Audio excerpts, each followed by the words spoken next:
Welcome, peaceful wanderer, to another gentle journey with the Sleeping Wanderer. Tonight we're traveling together aboard the legendary Orient Express, where time moves slowly and every breath brings deeper calm. There's no rush, no agenda, just a peaceful exploration that will carry you gently toward rest. Before we begin our restful adventure together, consider liking this video and subscribing to the channel, but only if you truly enjoy these sleepy travels. And drop a comment below telling me which magical destination you want us to visit next. Tonight, you find yourself standing on the platform at Paris's Gare de l'Est station. The evening air is cool and gentle against your skin. Soft golden lights illuminate the historic terminal, casting warm shadows across the polished stone floor. The distant sound of a clock tower chiming echoes softly through the evening. It's just past the sunset, and the sky above holds the last traces of lavender and rose. Before you stands the magnificent Orient Express. Its deep blue carriages trimmed with gleaming gold catch the platform lights, creating a gentle glow that seems almost dreamlike.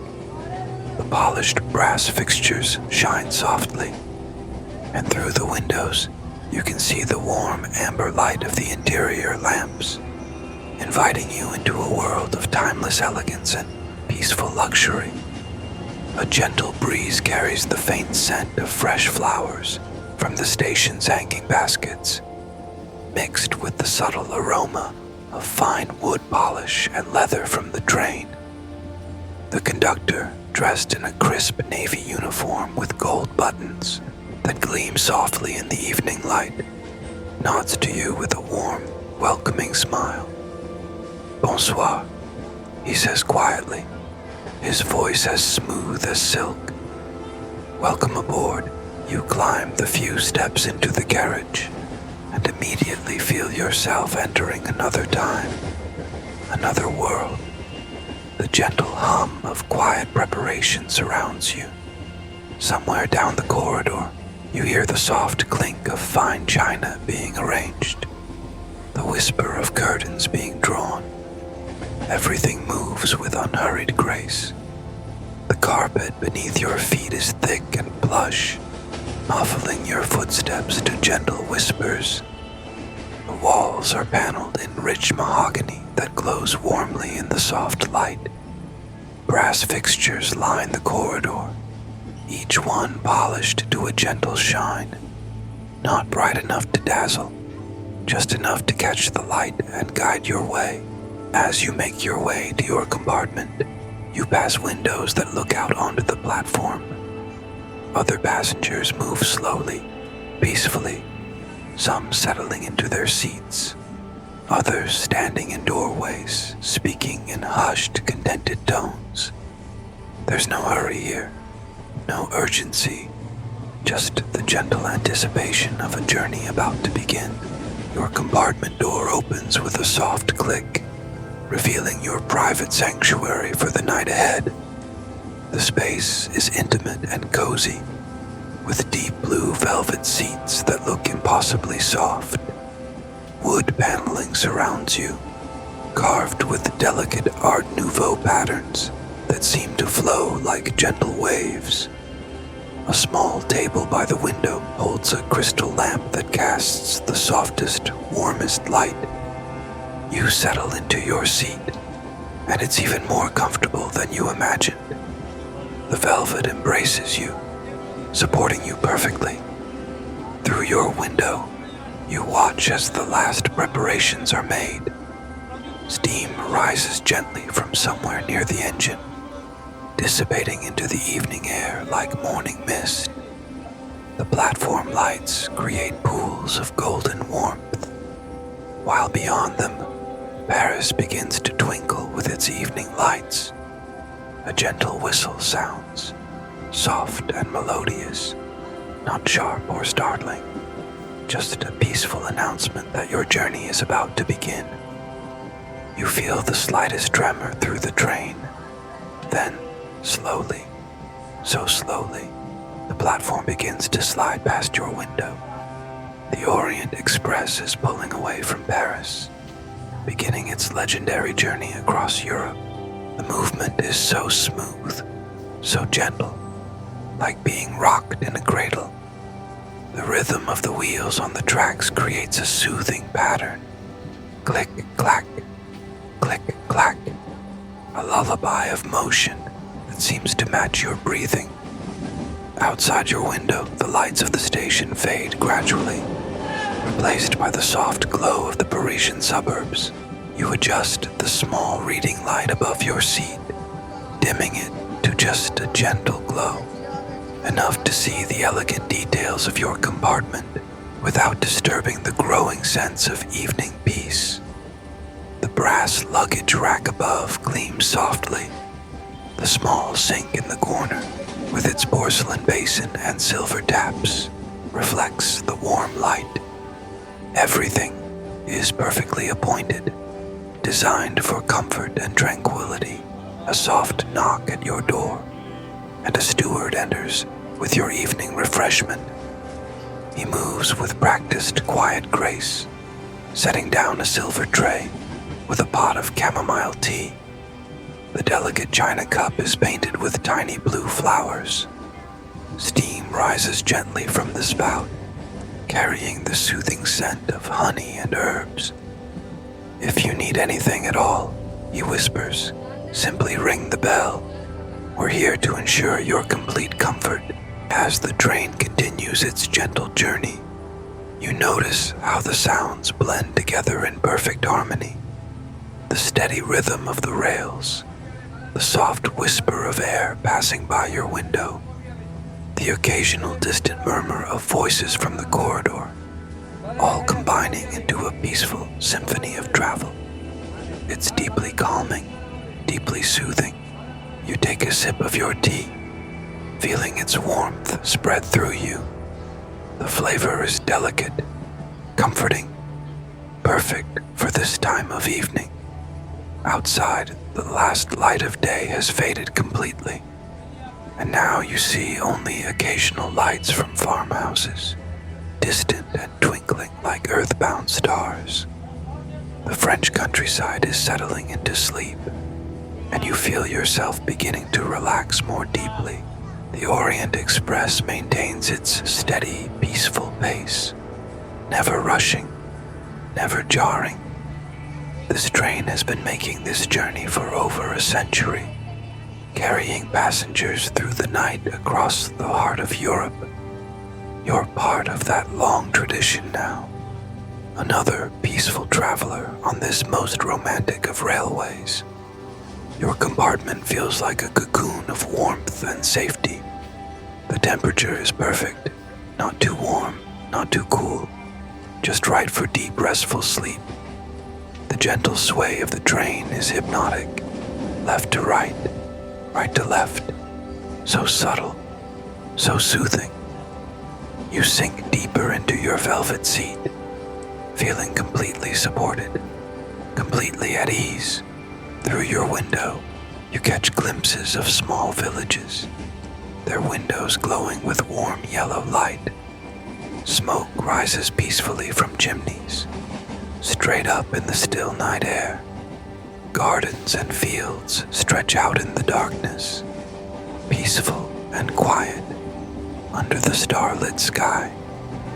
Occasionally you pass through a small station, its platform empty except for a single lamp, casting a pool of golden light that briefly illuminates your compartment before fading back into darkness. The train's whistle sounds again in the distance, so soft, so musical, announcing your peaceful presence to the sleeping countryside.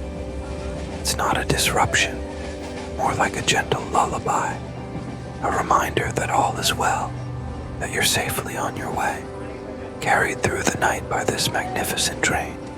As you settle deeper into your seat, your fingers trace the intricate patterns carved into the wooden armrest.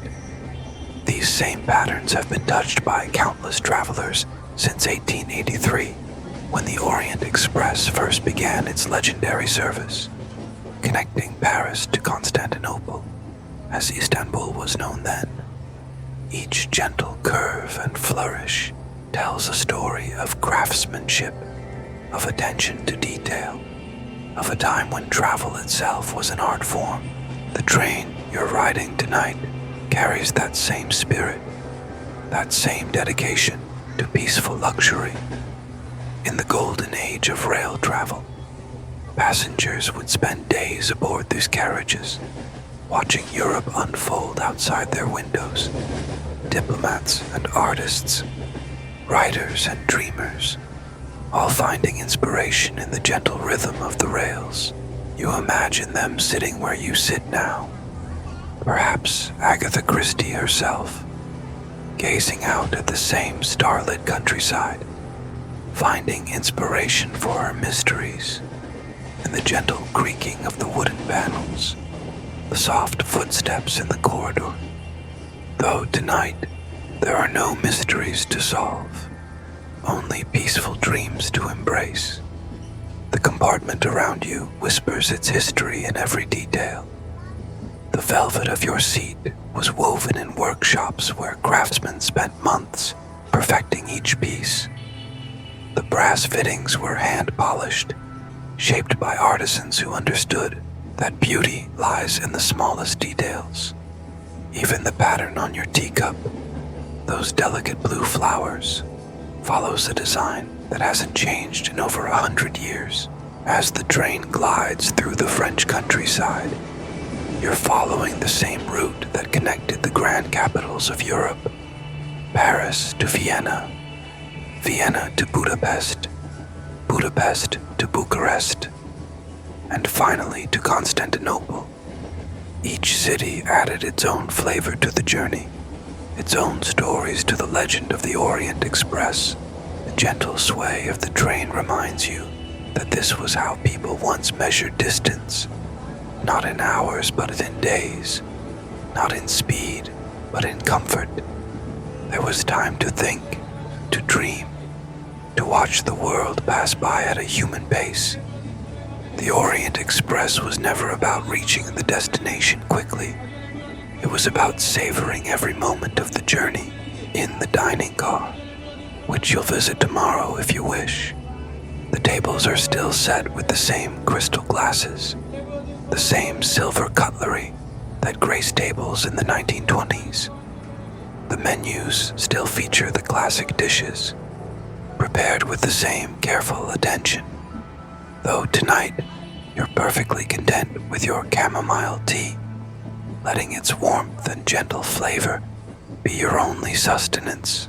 The train passes through a tunnel, and for a moment, your window becomes a mirror.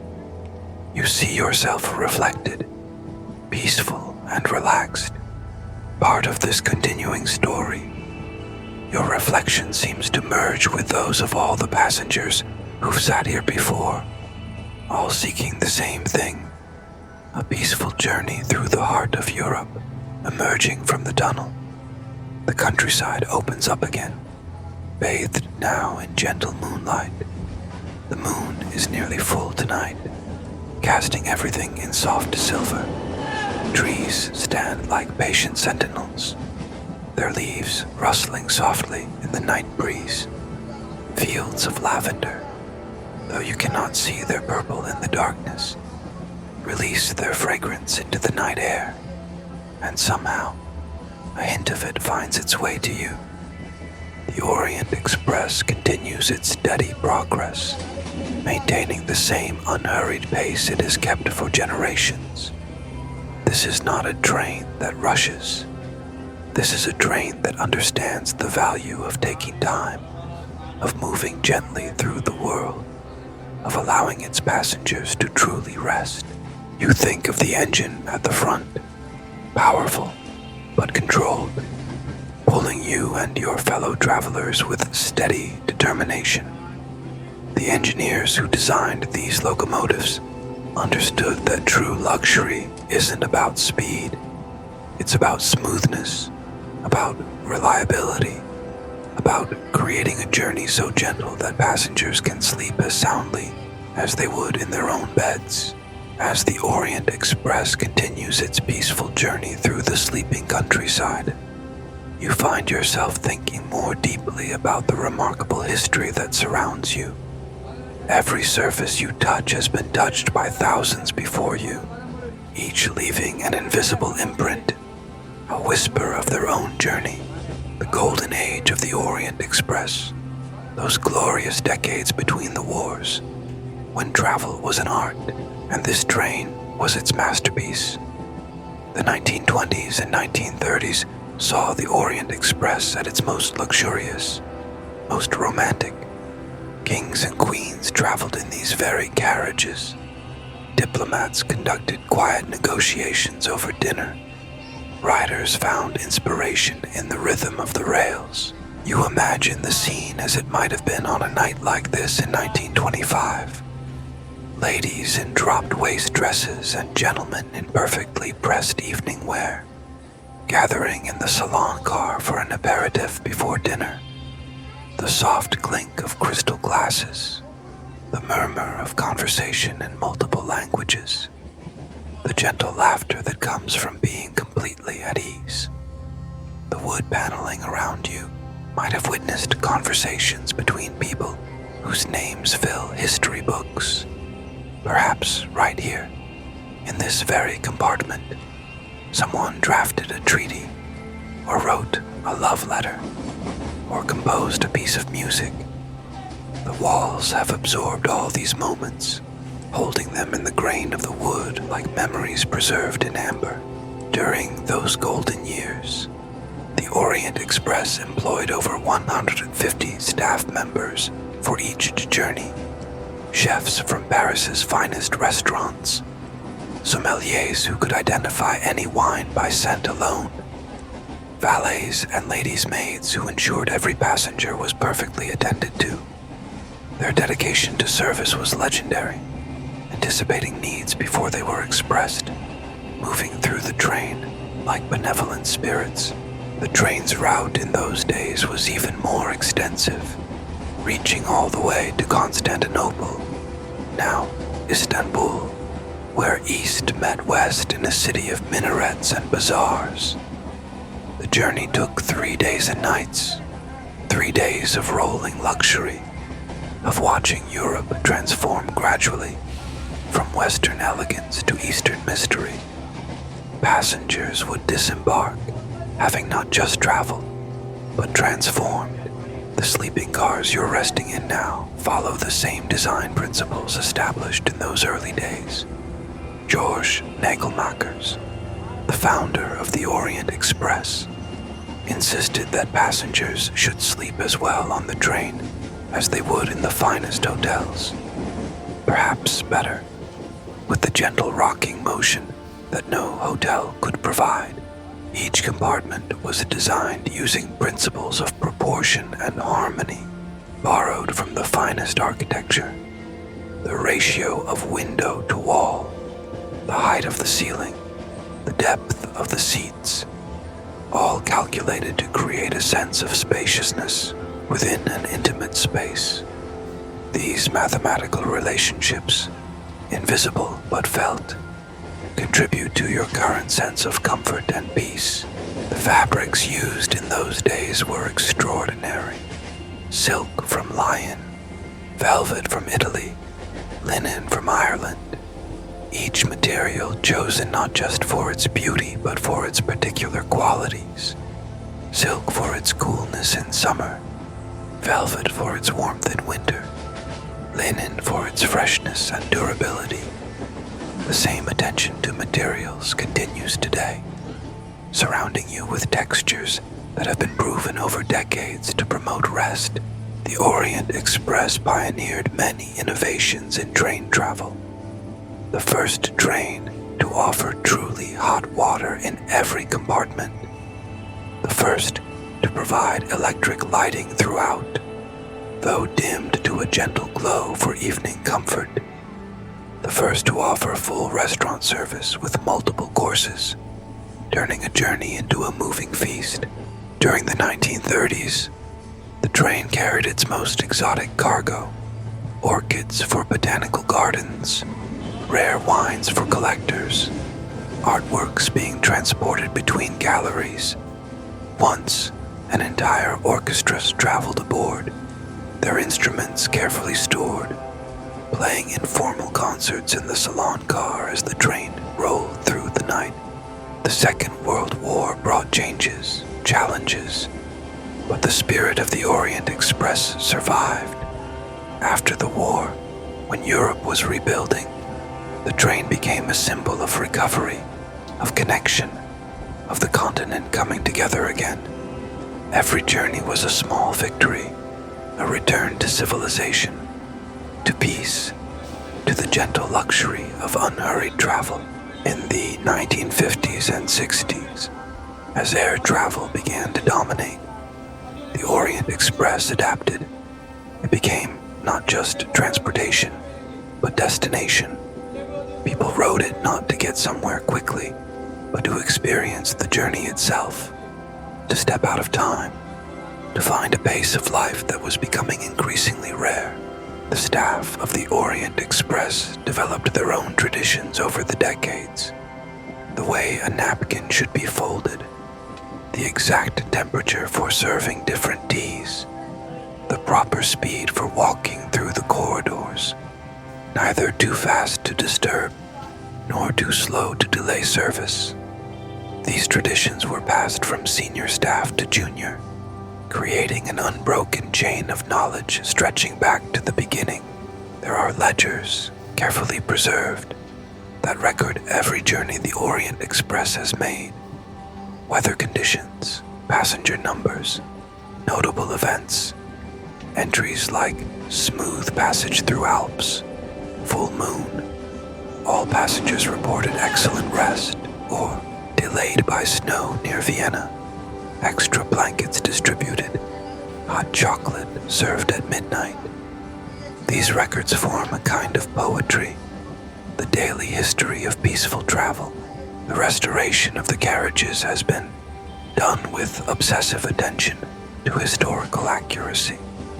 When a piece of marquetry needs replacing, craftsmen study the original patterns, use the same types of wood, apply the same techniques that would have been used a century ago. When velvet wears out, it's replaced with fabric woven on the same types of looms, dyed with similar processes. Every effort made to maintain not just the look, but the feel of the original. Even the sounds of the Orient Express have been carefully preserved. The particular click of the compartment doors, the specific tone of the dinner bell, the way the whistle echoes. These aren't accidents, but careful maintenance of auditory history. The sounds your ears are hearing tonight are essentially the same sounds passengers heard 100 years ago. The dining car menus from the Golden Age read like poetry. Consommé aux perles du Japon, filet de sole Orient Express, poularde soufflé Périgord. Each dish a small masterpiece, prepared in a kitchen no bigger than a modest apartment, yet producing food worthy of the finest restaurants. The current chefs study these old menus, learning not just recipes, but philosophy, the art of creating perfection in motion. The Orient Express has inspired countless works of art, novels, films, paintings, each artist trying to capture something of its essence, its mystery, its romance. But the real magic has always been simpler, quieter. It's in moments like this, when you're wrapped in warmth and history, feeling the gentle rhythm of the rails, knowing you're part of a story that continues to unfold. As you rest in your compartment, you're connected to every passenger who has made this journey. You're experiencing what they experienced, feeling what they felt, the same gentle sway, the same peaceful sounds, the same sense of being carried through the night by something greater than just a train. You're part of the Orient Express's continuing history, adding your own peaceful chapter to its long, gentle story.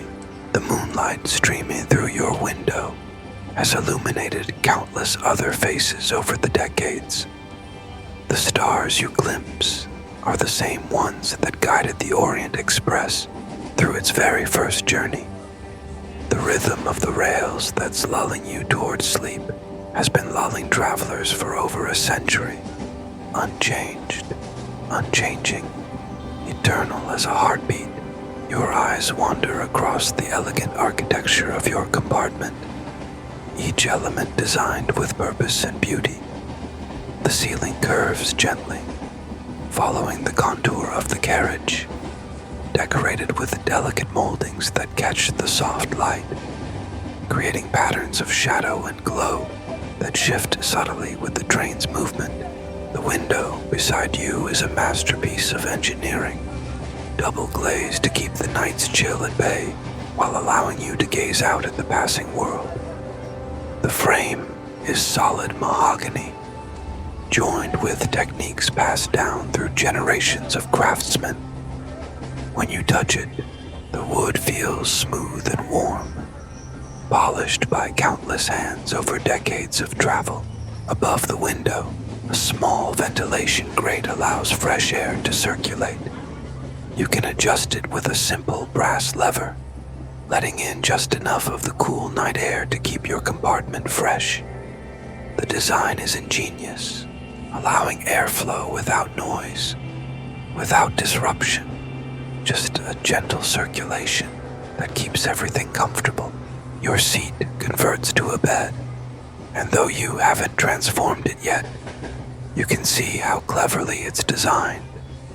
The back folds down to create a sleeping surface, while hidden compartments reveal fresh linens, soft pillows, a warm blanket.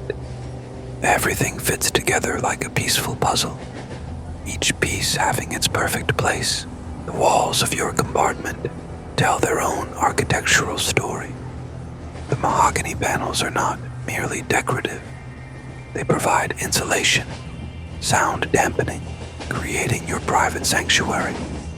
Behind them, you know there are layers of materials, each chosen for comfort: cork for sound absorption, felt for warmth, all hidden behind the beautiful wood that surrounds you. The small details capture your attention. The luggage rack above is supported by elegant brass brackets, curved in Art Nouveau spirals that seem to flow like water. The hooks for your coat are positioned perfectly, not too high, not too low. Everything measured to human scale, human comfort. Even the door to your compartment is a work of art. The handle is brass, worn smooth by countless hands, but still functioning perfectly.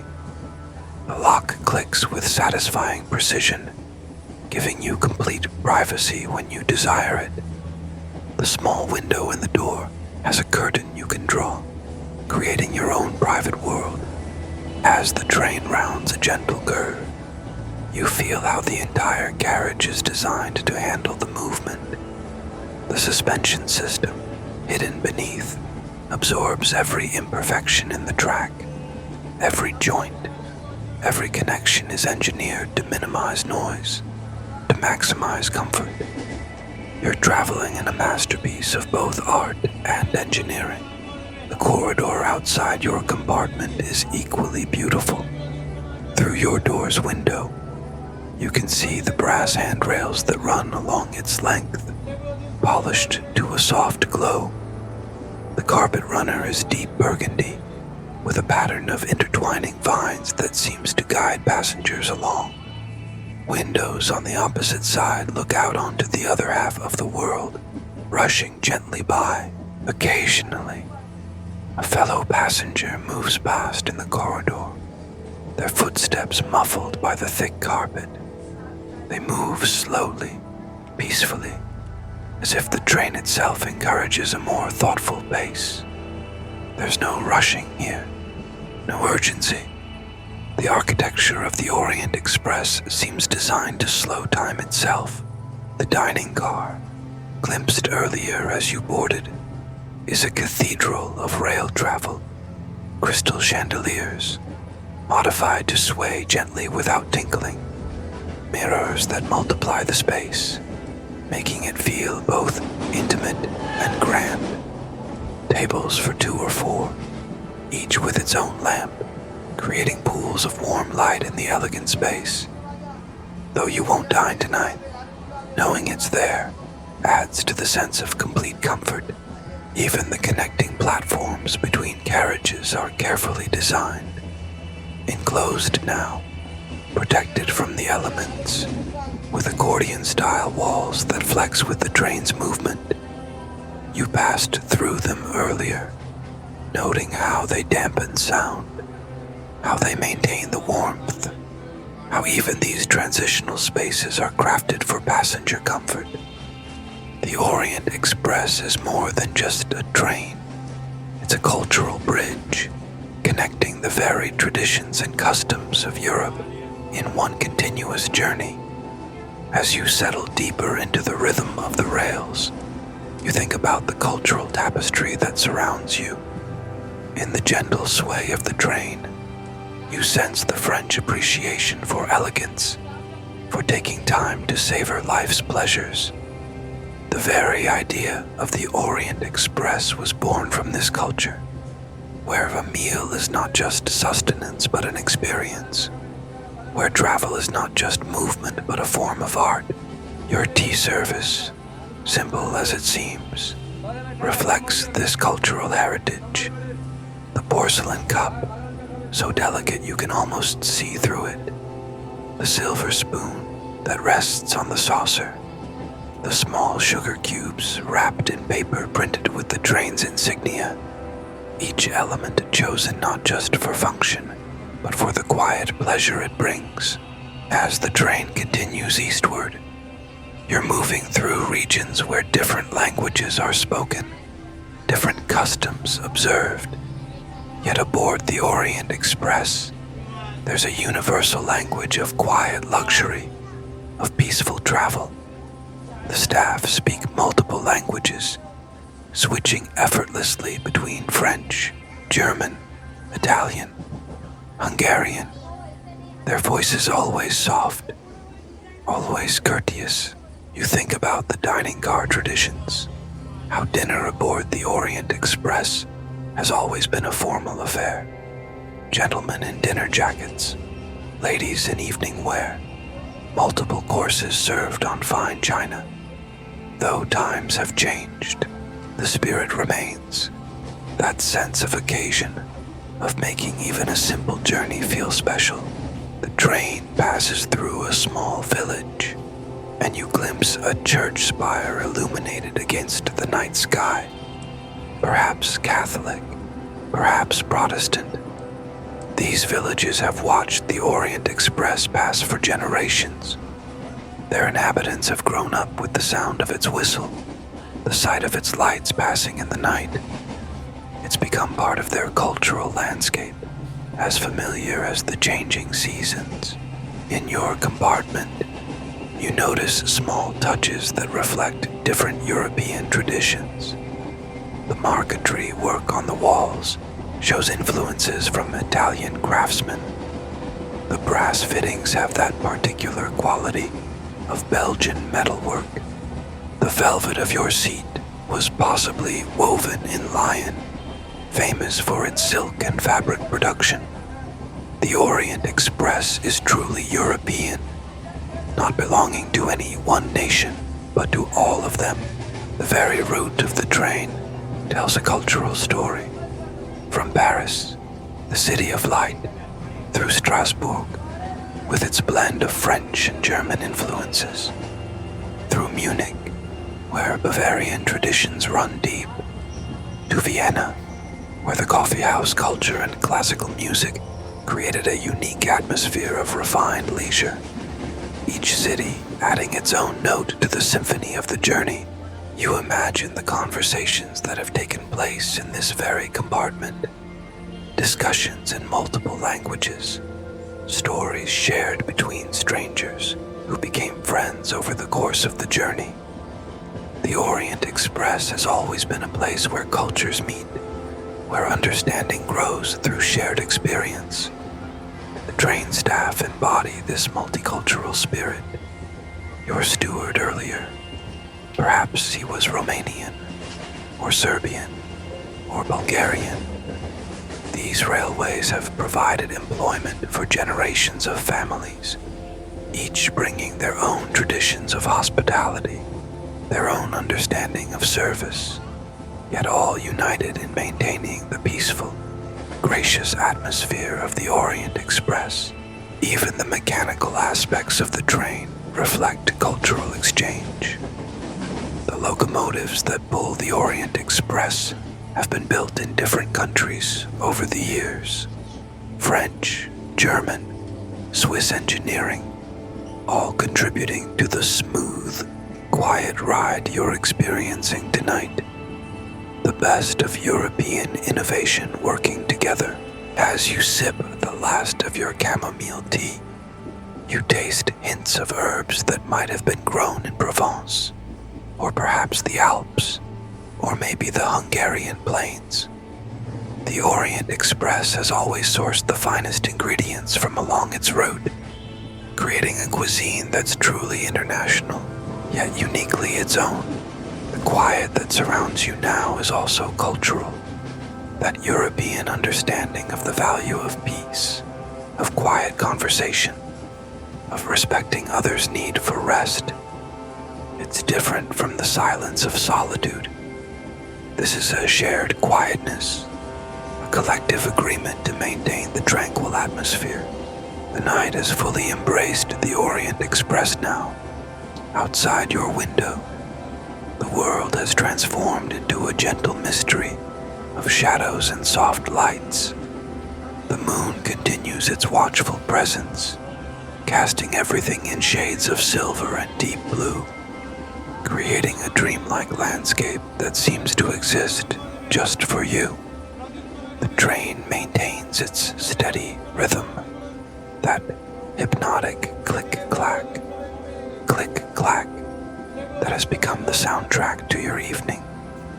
It's a sound that generations of travelers have found soothing, a mechanical lullaby that never varies, never falters, as reliable as a heartbeat. You dim your compartment light even further, until it's just a warm glow, barely enough to make out the shapes around you. The brass fittings catch this faint light, creating tiny stars in your private universe. The polished wood seems to glow from within, as if it has absorbed decades of warmth and is now gently releasing it. Outside, the countryside has settled into its deepest sleep. Occasionally, you pass a farmhouse where a single window glows, perhaps someone reading by lamplight or tending to a restless child. These glimpses of life remind you that while you travel, the world continues its quiet, nighttime routines. The temperature outside has dropped, and you can feel the coolness when you place your hand near the window. But your compartment remains perfectly warm.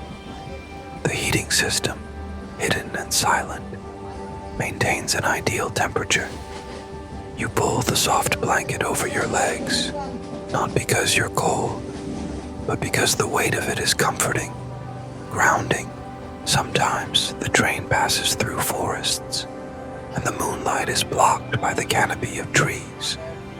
In these moments, your window becomes a dark mirror, and you see yourself cocooned in warm light, peaceful and serene. Then suddenly, you emerge back into moonlight, and the silver landscape returns. The sounds of the train have become even more subtle now. Most passengers have retired to their compartments. The corridor outside is quiet except for the occasional soft footstep of a night steward, making rounds, checking that all is well. Their presence is reassuring, knowing that someone watches over the train while others rest. You notice details you hadn't seen before in the gentler light. The way the grain of the wood panels seems to flow like water. The tiny imperfections in the hand-blown glass of your window that create subtle distortions in the passing landscape, making it seem even more dreamlike. These small imperfections remind you that everything here was made by human hands. With care and attention, the Orient Express begins to climb slightly, heading into hillier terrain. The engine works a bit harder, but the sound remains soothing, just a slightly deeper note in the continuing symphony. You can feel the gentle angle of the climb, but it's not disturbing, more like being slowly lifted, carried upward into the night. Stars are visible now through your window, brilliant in the clear night air, away from city lights. They seem to pulse gently, or perhaps it's the slight vibration of the train creating that effect. Either way, it's mesmerizing, hypnotic, deeply calming. You adjust your position slightly, finding an even more comfortable arrangement. The seat seems to embrace you, supporting every part of your body perfectly. The pillow behind your head is soft, yet supportive. You could easily drift off right here, without even converting your seat to a bed. The train passes over a bridge, and for a moment, you can see water below, reflecting the moonlight in rippling patterns. A river following its own ancient path, just as the train follows its rails, both moving steadily, peacefully through the landscape, both part of the natural rhythm of the world. The whistle sounds again in the distance, so soft it's almost like a sigh, announcing the train's presence to the sleeping world, or perhaps bidding it good night. The sound echoes gently off the hills, returning as an even softer whisper, then fading into silence. Your eyelids feel heavier now, a combination of warmth, gentle motion, and the late hour beginning to work their magic. But you're not quite ready to sleep. There's something so pleasant about this state, this boundary between waking and sleeping, where everything feels soft and dreamlike. As the Orient Express continues through the night, you become aware of all the hidden spaces and quiet corners of this remarkable train, places where peace gathers like morning dew. Each carriage holds its own secrets, its own special spots where tranquility runs even deeper between the carriages. In those covered connecting platforms, there's a particular quality of sound. The noise of the rails is muffled but present, creating a white noise that some passengers find especially soothing. The accordion walls move gently, breathing with the train's movement, like a large, peaceful creature at rest. In the washing facilities at the end of each carriage, marble basins wait quietly. Their cool surfaces reflect the soft night lights. The brass taps gleam, ready to provide warm water for evening ablutions. These spaces are pristine, peaceful, scented faintly with lavender soap, each one a small sanctuary of cleanliness and calm. The luggage compartments, tucked discreetly away, hold travelers' belongings securely. Leather suitcases and fabric bags rest quietly in the darkness, each containing the personal items of fellow passengers, all safely stored, allowing their owners to relax completely. Knowing everything is secure, there are small alcoves along the corridors, barely noticeable unless you look for them, where the windows are particularly wide. Some have a small fold-down seat, perfect for watching the landscape pass. These intimate spaces have hosted countless quiet moments, passengers pausing to gather their thoughts, to watch the world go by. to find a moment of solitude in the staff quarters, which passengers rarely see. The crew members take turns resting, ensuring someone is always available, always watching over the train's peaceful progress. Their presence is felt more than seen, a guardian presence that allows everyone else to relax completely. The train's library compartment, on some carriages, is a haven of quiet contemplation. Leather-bound books line the walls, held in place by brass rails. The subjects range from European history to poetry, from travel guides to classic novels, all waiting patiently for readers. Though tonight most passengers are content to read the landscape outside their windows, storage spaces above and below hold extra blankets, pillows, linens, all meticulously cleaned and pressed, ready whenever needed. The Orient Express maintains supplies for every comfort, every possible need, all tucked away in these hidden corners, invisible but essential, the mechanical spaces where the heating and electrical systems hum quietly, work tirelessly to maintain comfort. These hidden areas are masterpieces of engineering, compact yet efficient, keeping the lights soft, the temperature perfect, the air fresh, all without any disturbance to the passengers. Small service pantries between carriages hold supplies for tea and coffee, biscuits, and small refreshments.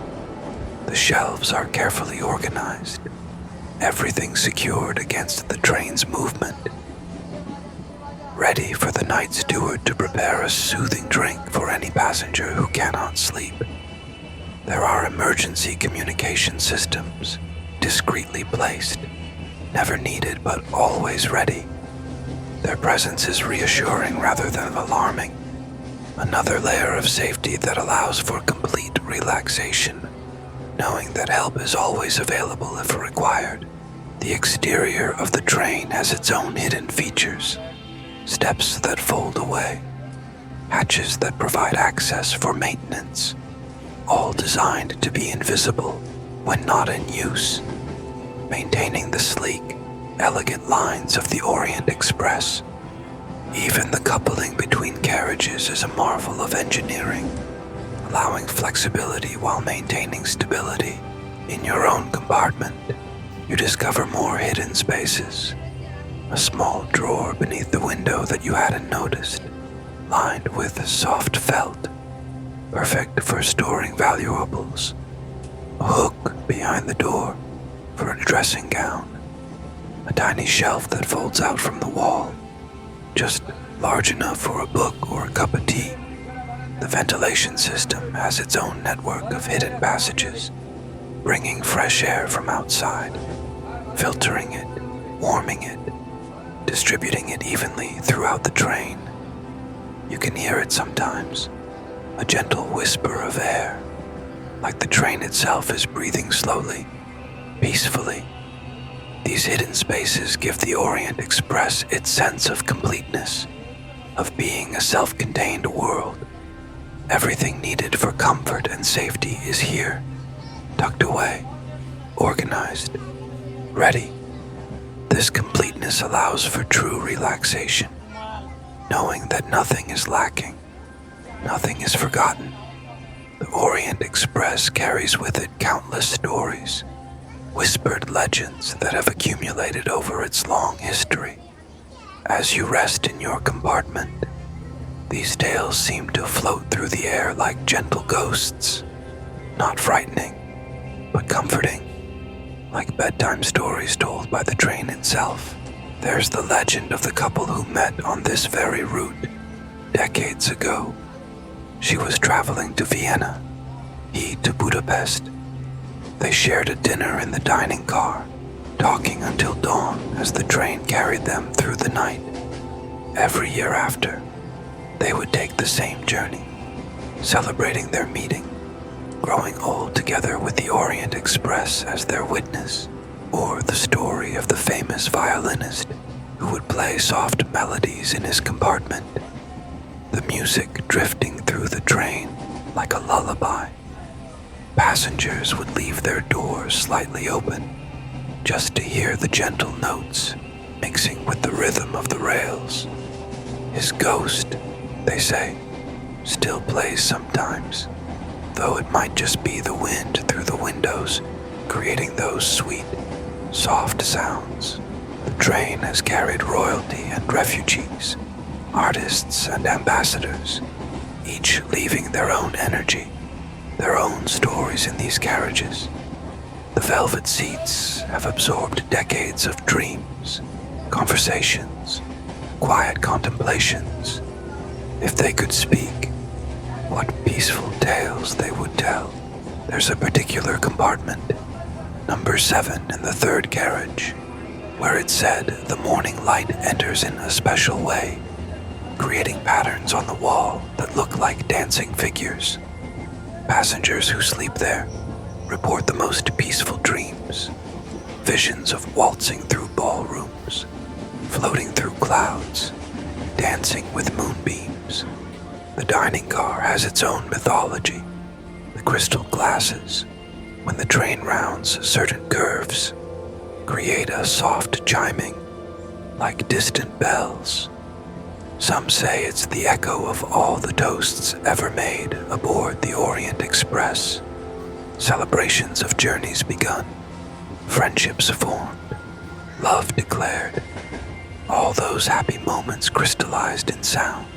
One conductor, now long retired, used to tell of a mysterious passenger who would board at midnight stations, riding just a few stops before disappearing, never disturbing anyone, just sitting quietly, watching the night pass.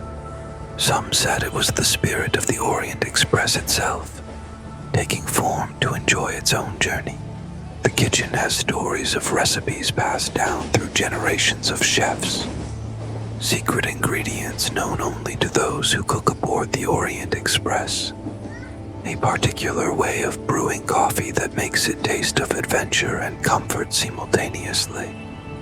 These culinary secrets are guarded as carefully as any treasure.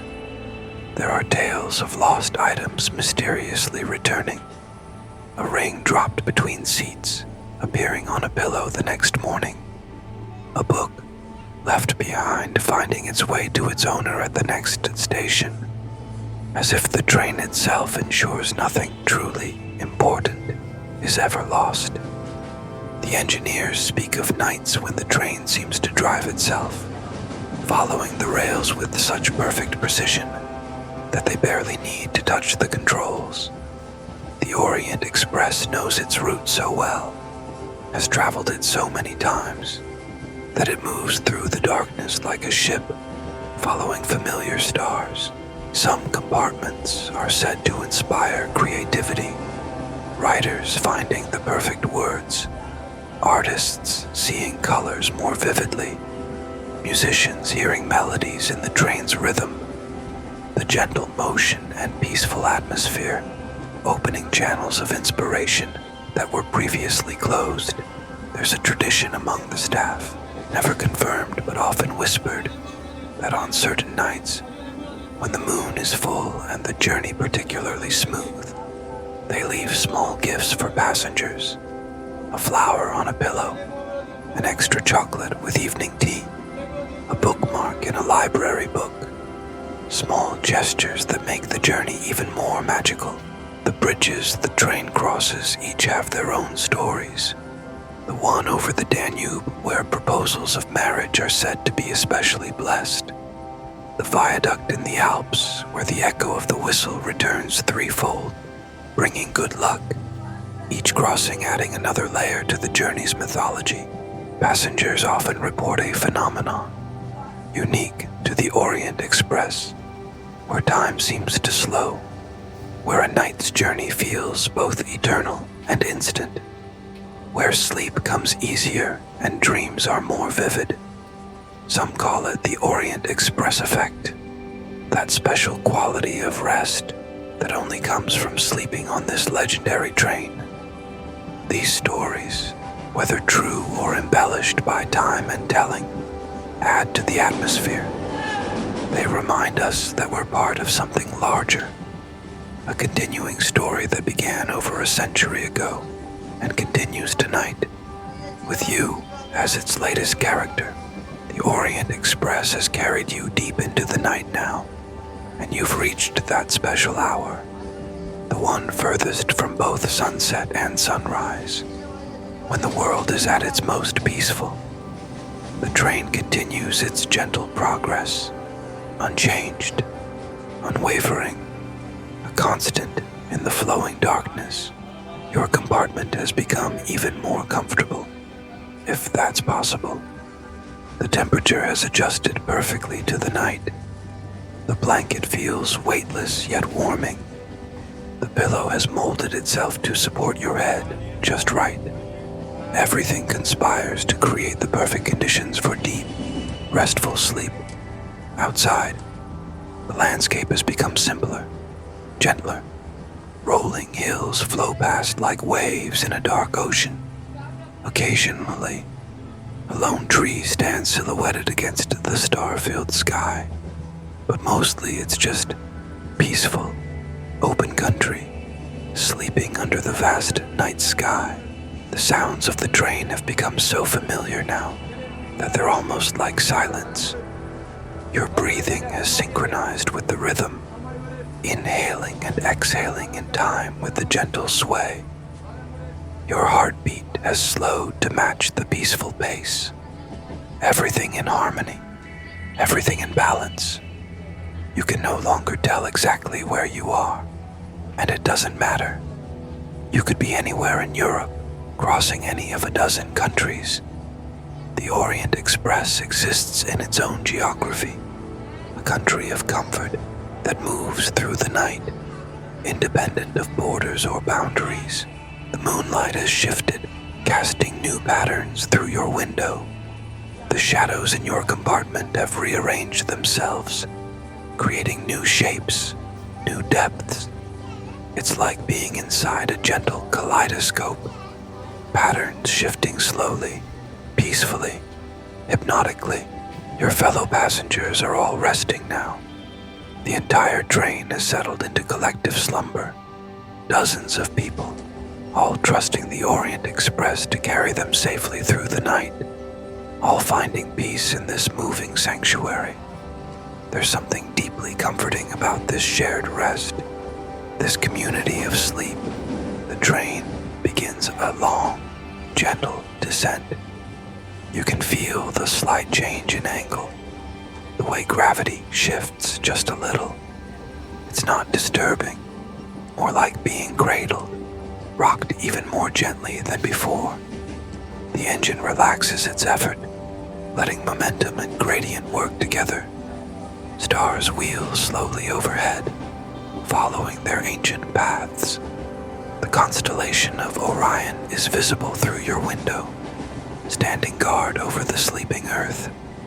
Its familiar pattern is reassuring, a reminder that some things remain constant, unchanging, reliable. You shift slightly, finding an even deeper level of comfort. Your muscles have completely relaxed now. Every tension has melted away. Your body feels heavy and light at the same time, grounded yet floating. It's that special state that comes just before deep sleep, when you're perfectly balanced between worlds. The train passes through another small station. This one is completely dark, except for a single lantern hanging from a post, swaying slightly in the breeze. It illuminates nothing but itself, a tiny beacon in the vast darkness, there and gone in moments, like a gentle thought passing through a quiet mind. The air in your compartment is perfect, fresh but warm, still but alive. You can taste its cleanliness, feel its softness. Every breath brings deeper calm, deeper peace. The Orient Express has created this atmosphere over decades, learning exactly what humans need to rest completely.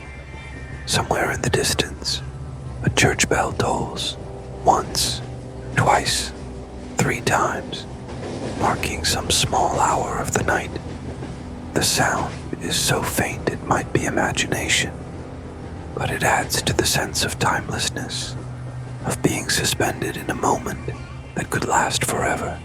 The velvet of your seat has warmed to match your body temperature, creating no distinction between you and your surroundings.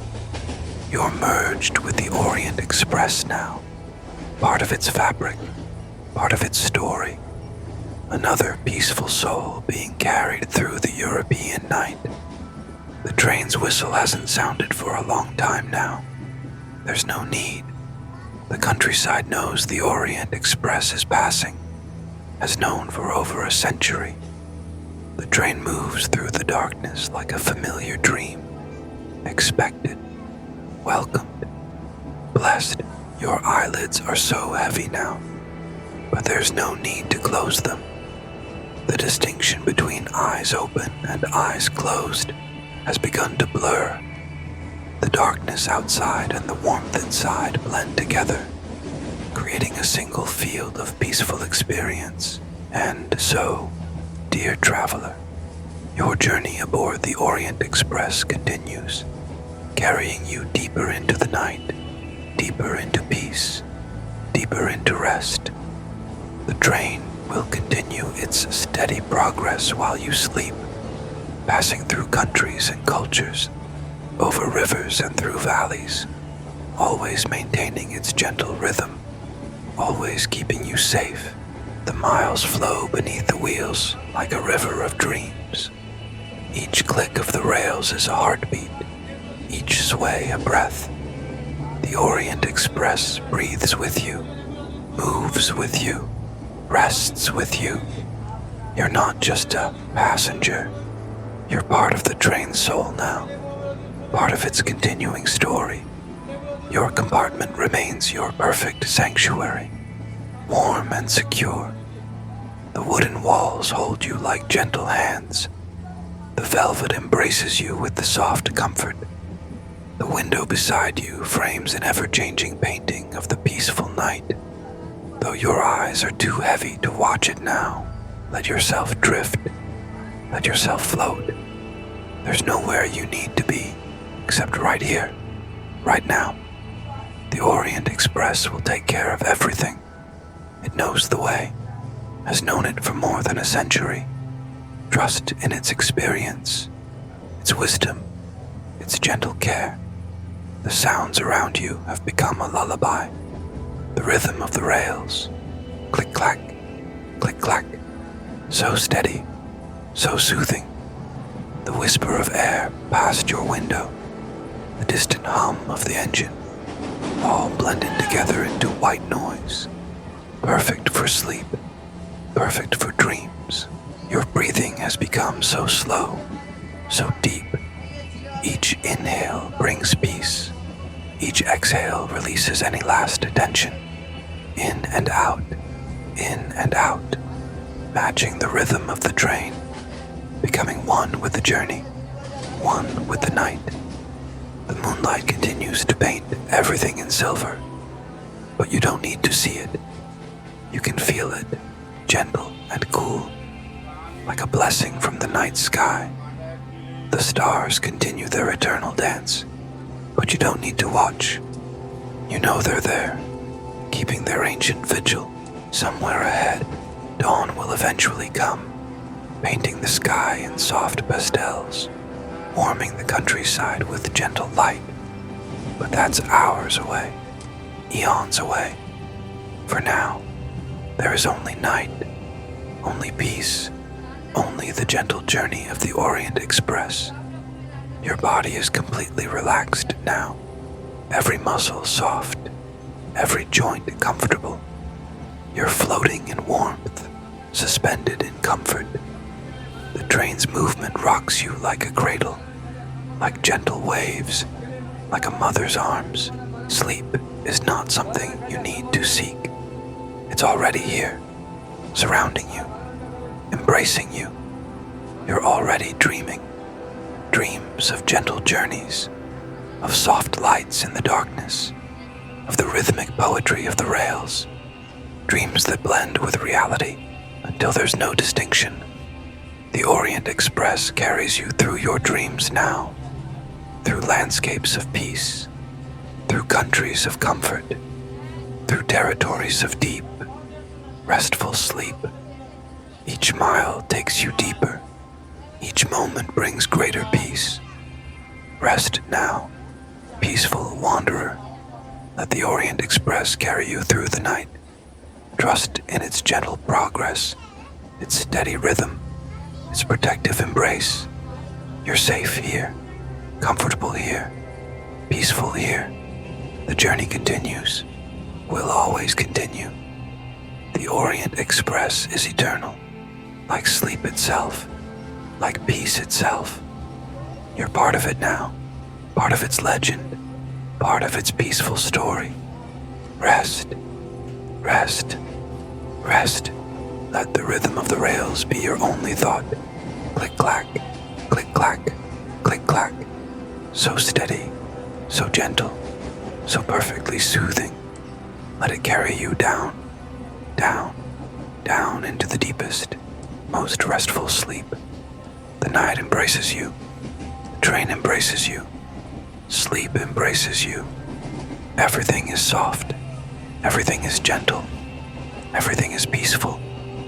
You're floating now, drifting on the Orient Express through dreams, through clouds, through the softest darkness. Rest, peaceful traveler. Rest. The Orient Express continues its journey, and you continue yours, into sleep, into dreams, into the deepest peace. The rhythm continues. Click-clack, click-clack. Softer now, gentler now, carrying you away. Sleep now, sleep deeply, sleep peacefully. The Orient Express watches over you. The night watches over you. Dreams watch over you. All is well. All is peaceful. All is rest. Drift, float, dream. The journey continues. Always continues. Through the night. Through peace. Through the gentle rhythm of the rails. Click, clack. Click, clack. Softer. Softer. Softer. Rest now. Rest completely. Rest deeply. You're aboard the Orient Express, where dreams are gentle, where sleep is deep, where peace is complete. Rest, rest, rest. Welcome, peaceful wanderer, to another gentle journey with the sleeping wanderer. Tonight we're traveling together to the medieval citadel of Sighișoara, a place where the Orient Express passes, where time moves slowly and every breath brings deeper calm. Nestled in the heart of Transylvania, this hidden gem sleeps peacefully among rolling hills and ancient forests. There's no rush, no agenda, just a peaceful exploration that will carry you gently toward rest. Before we begin our restful adventure together, consider liking this video and subscribing to the channel, but only if you truly enjoy these sleepy travels. And drop a comment below telling me which magical destination you want us to visit next. The evening finds you standing at the base of the Citadel Hill, looking up at the medieval fortress town that has stood here for over 700 years. The setting sun paints the ancient walls in shades of honey and amber, while shadows gather gently in the valleys below. The air is cool and fresh, carrying the faint scent of wood smoke from chimneys, mixed with the sweetness of linden trees that line the old pathways. Sighișoara rises before you like something from a peaceful dream. Its pastel-colored houses, soft yellows, gentle blues, faded roses, cluster together within protective walls that have sheltered this community since the 13th century. Church spires and the famous clock tower reach toward the evening sky, their ancient tiles glowing warmly in the fading light. A stone pathway leads upward, worn smooth by centuries of footsteps. Your feet find their rhythm on these ancient stones, each step taking you further from the modern world, deeper into a realm where craftsmen still work with their hands, where church bells mark the hours, where life flows at the pace it has maintained for generations. The sounds that reach you are soft and timeless. Somewhere, a blacksmith's hammer rings gently on an anvil, the rhythm slow and steady. Birds settle into their evening roosts in the eaves of medieval houses, their quiet chirping a lullaby that has echoed here for centuries. In the distance, you hear the faint sound of a violin, someone practicing a traditional melody that drifts through the evening air like silk. As you climb, you pass through the main gateway into the citadel. The massive wooden doors stand open, welcoming peaceful visitors as they have for hundreds of years. The archway above is deep and cool, and for a moment, you pause in its shadow, feeling the weight of history in these stones. Each one was placed by hand, fitted perfectly without modern tools, held in place by skill and patience. The first houses of the citadel greet you with their distinctive architecture. Ground floors built of stone, upper stories of timber and plaster, windows with wooden shutters painted in soft, weathered colors. Some shutters are open, revealing warm lamplight within, the glow spilling gently onto the cobblestones. You glimpse peaceful domestic scenes, a cat curled on a windowsill, flowers in a ceramic pot, lace curtains moving slightly in the evening breeze. The cobblestone street beneath your feet is uneven but somehow perfect. Each stone has its own character, its own story, worn down in different patterns by the countless feet that have passed this way. Medieval merchants, Saxon craftsmen, Hungarian nobles, Romanian shepherds, all have contributed to the polishing of these paths. The light is magical at this hour, that special golden time when day surrenders peacefully to night. The walls of the houses seem to glow from within, as if they've absorbed centuries of sunlight and are now gently releasing it. Long shadows stretch across the narrow streets, creating patterns of light and dark that shift slowly as you walk. You notice the small details that make this place so special. Iron hinges on doors, hand-forged in patterns of leaves and flowers. Carved wooden beams supporting overhanging upper stories. Tiny shrines built into wall corners, holding fresh flowers. Everything speaks of care, of tradition, of a community that values beauty in everyday things. As you wander deeper into the citadel, the modern world fades completely away. The narrow streets wind gently upward, never straight, always curving, revealing new vistas with each turn. The buildings lean toward each other across the narrow ways, their upper stories almost touching, creating intimate tunnels of architecture that embrace you as you walk. You find yourself on Strada Scoli, the school street, one of the oldest pathways in the citadel. The houses here date back to the 14th and 15th centuries, their foundations sunk deep into the hillside. Each one is unique yet harmonious with its neighbors, painted in those distinctive Saxon colors: ochre yellow, dusty rose, sage green, sky blue, all weathered by time to perfect softness. A small courtyard opens to your left, accessed through an arched gateway. You step inside and find a hidden garden, peaceful and private. An old well stands at its center, its stone rim worn smooth. Vines climb the walls, their leaves rustling gently, creating patterns of shadow and light that dance slowly across the cobblestones. Someone has placed potted geraniums around the well, their red blooms glowing in the evening light. The air here is still and peaceful, held gently by the surrounding walls.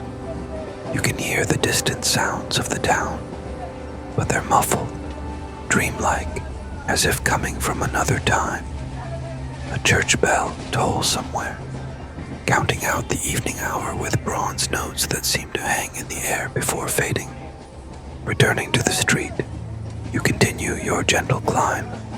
The pathway splits, and you choose the left fork, following your instinct toward the heart of the citadel. An elderly woman passes you, dressed in traditional clothing, an embroidered blouse and dark skirt. She nods and smiles, a greeting that needs no words. Her footsteps fade slowly as she descends, the tap-tap-tap of her walking stick creating a peaceful rhythm. The houses tell their stories through small details. A date carved above a doorway, 1487. Numbers that speak of centuries of continuous habitation. A guild sign hanging from a wrought iron bracket, showing this was once a shoemaker's shop. Windows with different types of glass, some old and wavy, distorting the light in gentle ways.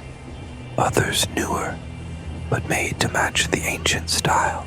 You pause at a particularly beautiful house, its facade decorated with faded frescoes, angels and vines painted centuries ago, still visible but soft, like memories. The door is massive oak, studded with iron bolts. Above it, a stone carving shows the tree of life, its branches spreading protectively. A cat sits on the doorstep, watching you with calm green eyes before stretching luxuriously and padding away into the shadows.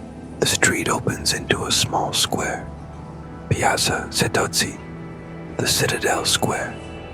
It's intimate, enclosed, perfect in its proportions.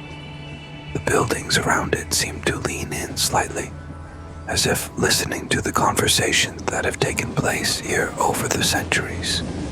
A few benches sit beneath linden trees, their wood worn smooth, inviting rest. In the center of the square, an old fountain murmurs quietly. Water flows from a simple spout into a stone basin, the sound gentle and constant, hypnotic. The water is clear and cold, fed by springs deep in the hillside. It has flowed here since medieval times, offering refreshment to generations of citizens and travelers. The clock tower rises from one side of the square, Sighișoara's most famous landmark. Its colorful roof tiles, arranged in geometric patterns, catch the last light of day. The clock face is ancient, its hands moving slowly, marking time at a medieval pace. You know that inside are wooden figures, automated characters that emerge to mark the hours. But now, they rest, waiting for their next performance. As you stand in the square, you become aware of the layers of time here, the Roman foundations below, the medieval structures around you, the careful restorations that preserve without destroying. Everything exists in harmony, past and present merged in peaceful coexistence. The stones of Sighișoara hold memories of 7 centuries, and as you walk these ancient streets, you can almost hear them whispering their stories. This citadel was founded in the late 1200s by Saxon craftsmen and merchants, invited by Hungarian kings to settle and defend this borderland. They built not just a fortress, but a home, a community that would endure through all the changes of history. You climb a narrow stairway between houses, the steps worn into gentle curves by countless feet. These Saxon settlers were organized into guilds, each craft with its own traditions, its own secrets passed from master to apprentice. The blacksmiths, the tailors, the shoemakers, the tanners, the butchers. Each guild had its tower in the city walls, responsible for its defense and maintenance. At the top of the stairs, you find yourself on the fortress wall itself. A wooden walkway runs along its length, protected by a roof of aged tiles. From here, you can look out over the lower town and the valley beyond. The Tarn-of-a-Mare River winds peacefully through the landscape, silver in the evening light. Fields and forests stretch to the horizon, unchanged in their essential character since medieval times. The wall is thick, built to withstand siege. Yet there's nothing martial about it now. It's become part of the landscape, softened by time, home to birds and climbing plants. Small windows pierce it at intervals, each one framing a different view of the peaceful countryside. You imagine the watchmen of old, standing here through quiet nights, watching over the sleeping town. Walking along the wall, you pass the Tailor's Tower, one of the 14 towers that once protected the citadel. 9 still stand, each with its own character.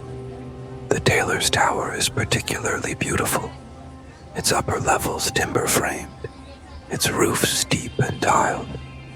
A small door at its base stands open, revealing stone steps spiraling upward into darkness. The history here is not of great battles or dramatic events, but of daily life continuing through centuries.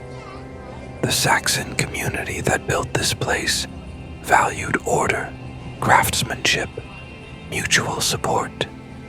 They created a town that was both beautiful and functional, where every building had its purpose, every street its logic. You descend from the wall into another quarter of the citadel. Here, the houses are particularly old, some dating to the 1300s. Their walls are thick, their windows small, designed for harsh winters and uncertain times. Yet they're not forbidding. Flowers bloom in window boxes, curtains flutter gently. Domestic life continues as it always has. A plaque on one wall marks the birthplace of Vlad Dracul, father of the famous Vlad the Impaler. But even this connection to the legendary Dracula is peaceful here. Just another layer of history, another story among many. The house itself is beautiful, painted yellow ochre, with arched windows and a peaceful courtyard. The medieval citizens of Sighișoara were prosperous. Their location on trade routes between east and west brought wealth and cultural exchange. You can see this prosperity in the decorative elements that survive. Carved door frames, painted beam ends, ornamental ironwork. These were people who had time for beauty, who valued art alongside utility. In a quiet corner, you discover the Orthodox cathedral, newer than the Saxon churches, but built with respect for the medieval character. Its domes rise gently above the roofline. Byzantine meets Gothic in peaceful harmony. The evening light makes its walls glow warmly, and through an open door, you glimpse the golden gleam of icons. The Jewish community also left its mark here, though their synagogue is gone. You find Hebrew inscriptions carved into stone, memories of another thread in the tapestry of this place. Every culture that touched Sighișoara added something, creating the rich, peaceful mixture you experience tonight. As full darkness approaches, street lamps begin to glow, They're designed to look like old gas lamps, casting pools of golden light that maintain the medieval atmosphere. The citadel doesn't fight the night but embraces it, becomes even more magical in the gentle darkness. As you continue your peaceful exploration of Sighișoara, your mind drifts deeper into the remarkable history of the Saxon settlers who shaped this place. These weren't conquerors or colonizers in the harsh sense, but invited guests, skilled craftspeople who brought their knowledge and traditions to Transylvania in the 1200s, creating a unique culture that would flourish here for 7 centuries.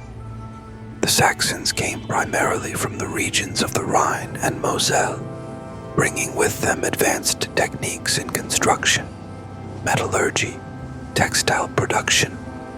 They were offered land and privileges by the Hungarian kings, freedom from certain taxes, the right to elect their own judges, the right to practice their trades without interference.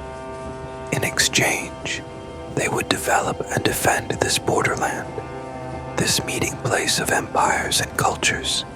You pause beside a particularly old house, its foundation stones massive and precisely fitted. The Saxons built to last, understanding that in this frontier land, permanence meant survival. Each house was a small fortress with thick walls on the ground floor, storage for grain and supplies, everything needed to withstand siege or hardship. Yet they also built for beauty, adding decorative elements that spoke of hope, of faith in the future. The guild system the Saxons established was remarkable in its organization.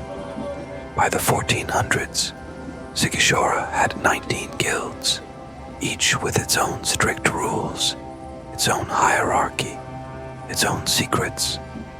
A young man wanting to become a craftsman would start as an apprentice at age 14, spending 7 years learning every aspect of his trade.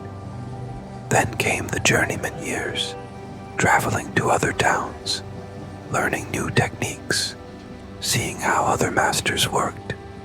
Finally, after creating a masterpiece that proved his skill, he could become a master himself, entitled to open his own workshop, to take apprentices, to add his voice to the guild's decisions. This system ensured that skills were not just maintained, but constantly refined, each generation striving to surpass the last. You find yourself before the goldsmith's house, marked by a small sign that shows the guild's symbol. The goldsmiths of Sighișoara were renowned throughout Transylvania, creating not just jewelry, but religious objects, ceremonial items, pieces that combined German craftsmanship with Hungarian taste and Byzantine influence. The cultural mixing that happened in these workshops was remarkable, peaceful, creative. The daily rhythm of medieval Sighișoara was marked by bells. The morning bell at dawn, calling people to work. The noon bell, marking the middle of the day, time for the main meal. The evening bell, signaling the end of work, the closing of the gates. And through the night, the watch bells, marking the hours, ensuring someone was always awake, always watching. In those medieval centuries, the citadel would have been filled with sounds now lost. The ring of hammers on anvils, but not harsh, rhythmic, almost musical. The creak of wooden wheels on cobblestones as carts delivered goods. The calls of merchants in the market, speaking German, Hungarian, Romanian, sometimes all three in a single transaction. The women of Saxon Sighișoara had their own vital roles. While excluded from the guilds, they ran households that were economic units in themselves. They supervised the servants, managed the family finances, produced textiles for home use and sale. Many ran businesses after their husbands died, becoming powerful figures in the community. Their influence can be seen in the beautiful domestic details that survive. The carved furniture, the decorated pottery, the embroidered textiles. Children grew up immersed in this ordered world. Education was valued highly by the Saxons. By the 1500s, Sighișoara had a school attached to the church on the hill. Children climbed those covered stairs daily, learning to read and write in German and Latin, studying arithmetic for trade, geography for commerce, theology for the soul. The most promising students might be sent to universities in Vienna or Prague, returning as doctors, lawyers, priests. The Saxon community's relationship with the surrounding Romanian population was complex, but often peaceful. Romanians lived in the lower town, many working as agricultural laborers, suppliers of food and raw materials. Over time, intermarriage occurred, customs were exchanged, foods were shared. The strict Saxon guild system gradually softened, allowing Romanian craftsmen to join, creating a unique blend of traditions. Markets were the heartbeat of medieval commerce. Every Saturday, the main square would fill with stalls. Farmers from surrounding villages brought vegetables, fruits, eggs, cheese. Craftsmen displayed their wares, pottery, textiles, metalwork, leather goods. The noise would have been considerable but happy. The sound of prosperity, of life being lived fully. The wine trade was particularly important. The hills around Sighișoara were covered with vineyards, each guild owning plots. The wine cellars beneath the citadel, some of which still exist, stored thousands of barrels. Wine wasn't just for drinking. It was currency, payment for services, diplomatic gifts. The quality of Sighișoara wine was carefully protected, with strict rules about cultivation, harvest, production. Feast days and festivals punctuated the year, bringing color and celebration to daily life. The Saxons celebrated their patron saints, each guild having special days.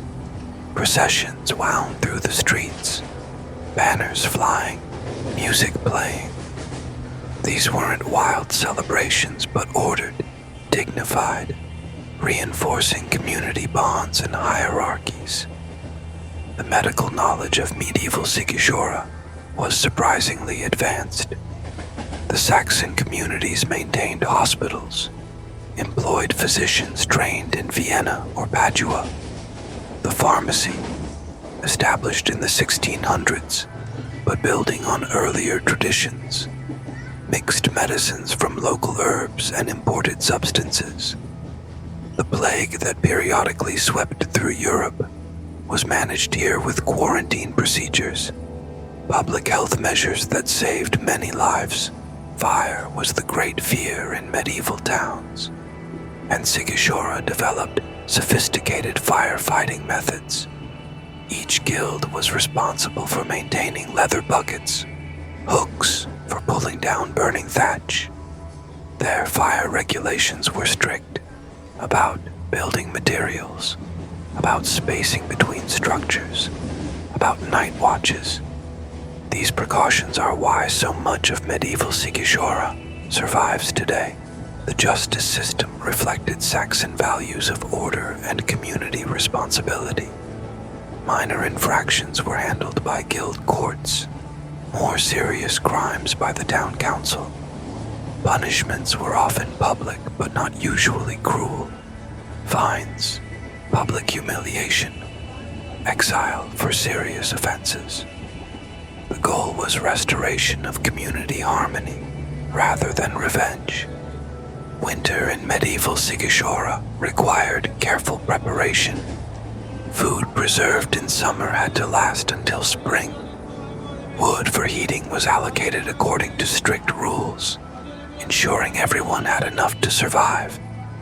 The community supported widows, orphans, the sick, understanding that in this frontier land, mutual support meant mutual survival. The Saxons brought with them a tradition of record-keeping that gives us windows into their world.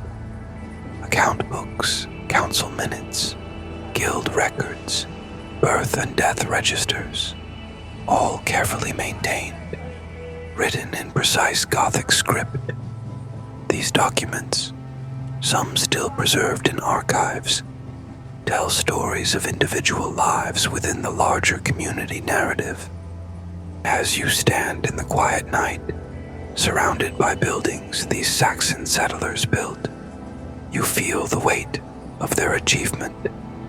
They created not just a town, but a civilization, a unique blend of German organization, Hungarian political structure, Romanian landscape, Byzantine influence from the east, all woven together into something entirely unique, entirely beautiful, entirely peaceful. This Saxon heritage isn't just history. It lives on in the careful maintenance of buildings, in the pride residents take in their town, in the way traditions are preserved and adapted. The Saxons may be largely gone, most emigrating in the 20th century, but their spirit remains, patient, enduring, peaceful, as the stones they laid. The architecture of Sighișoara is a lullaby in stone and timber.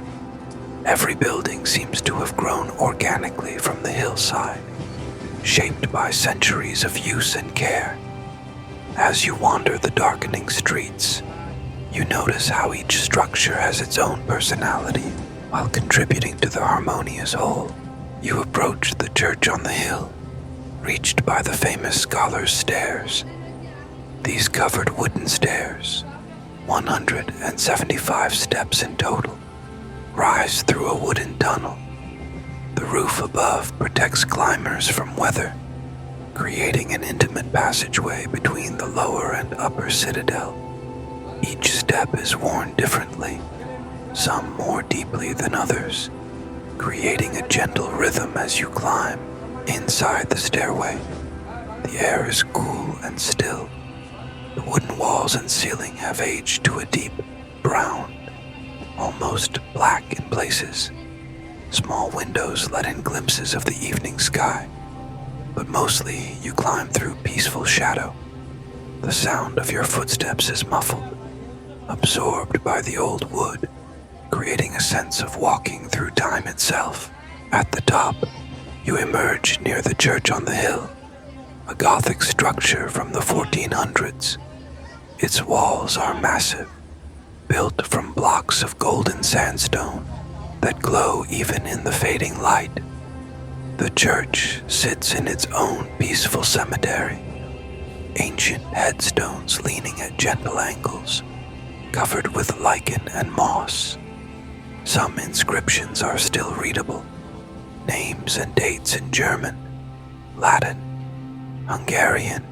The church door stands open, and you step inside to find a space of profound peace. The nave stretches before you, its vaulted ceiling lost in shadow. Faded frescoes cover the walls, medieval paintings that have survived Reformation and time.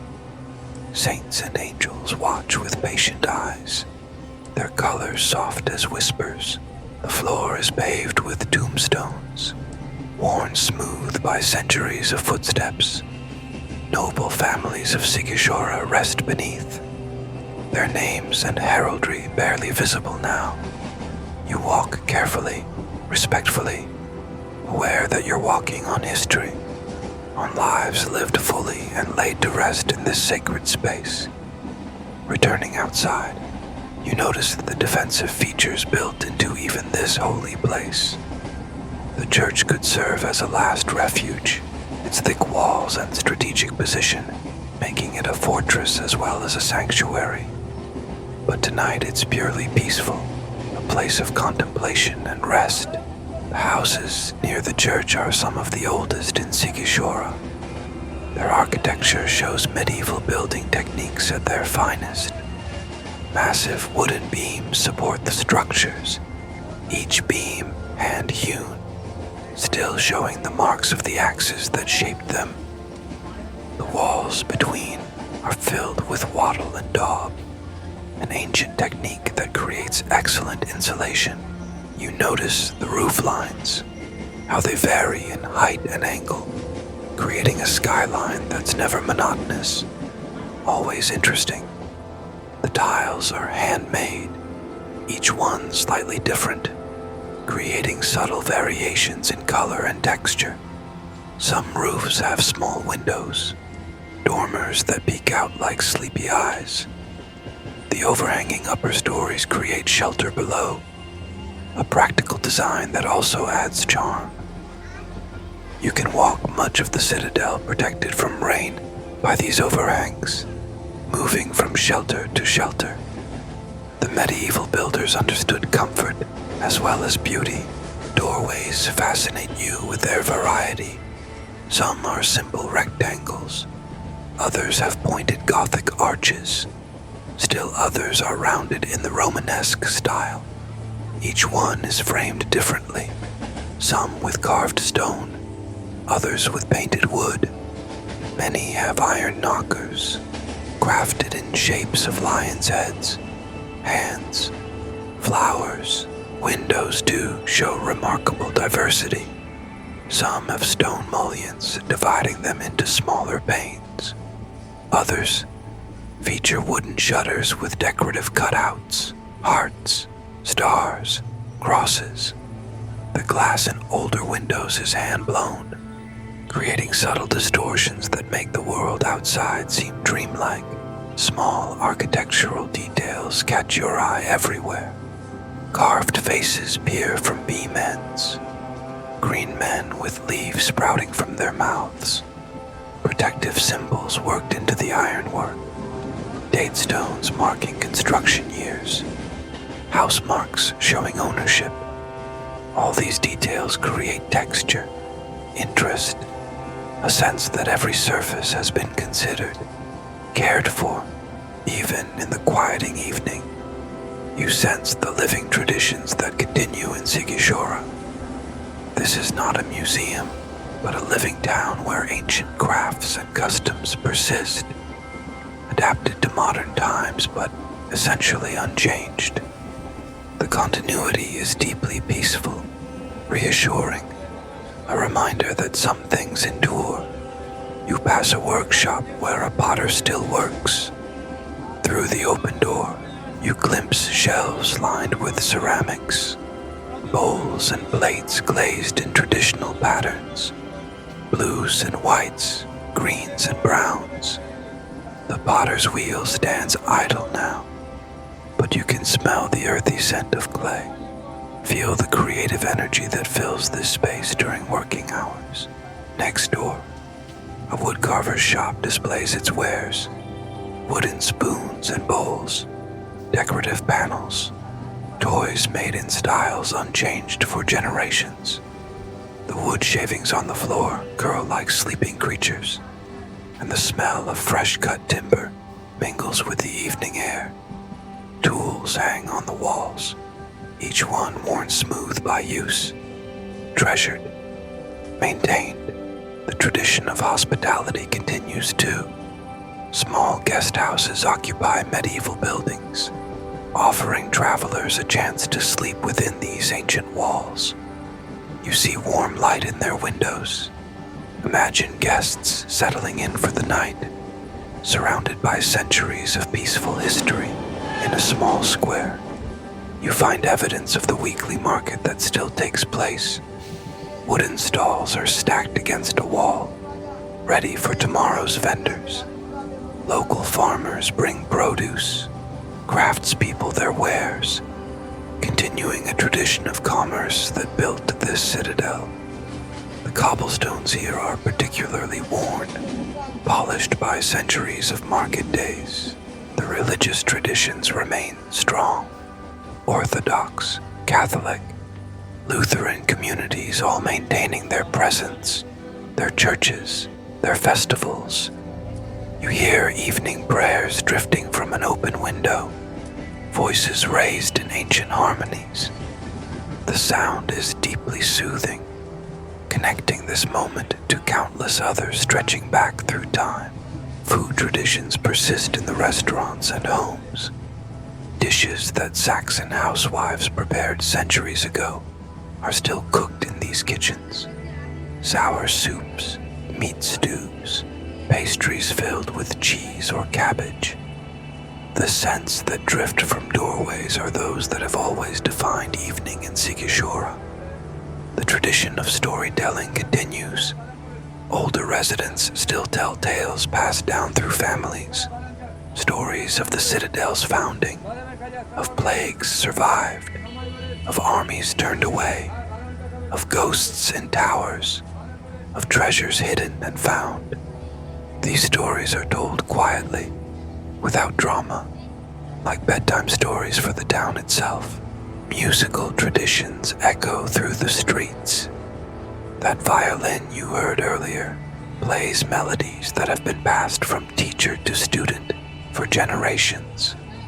Folk songs that tell of love and loss, of seasons and harvests, of the eternal human experiences that transcend time. The tradition of evening walks continues.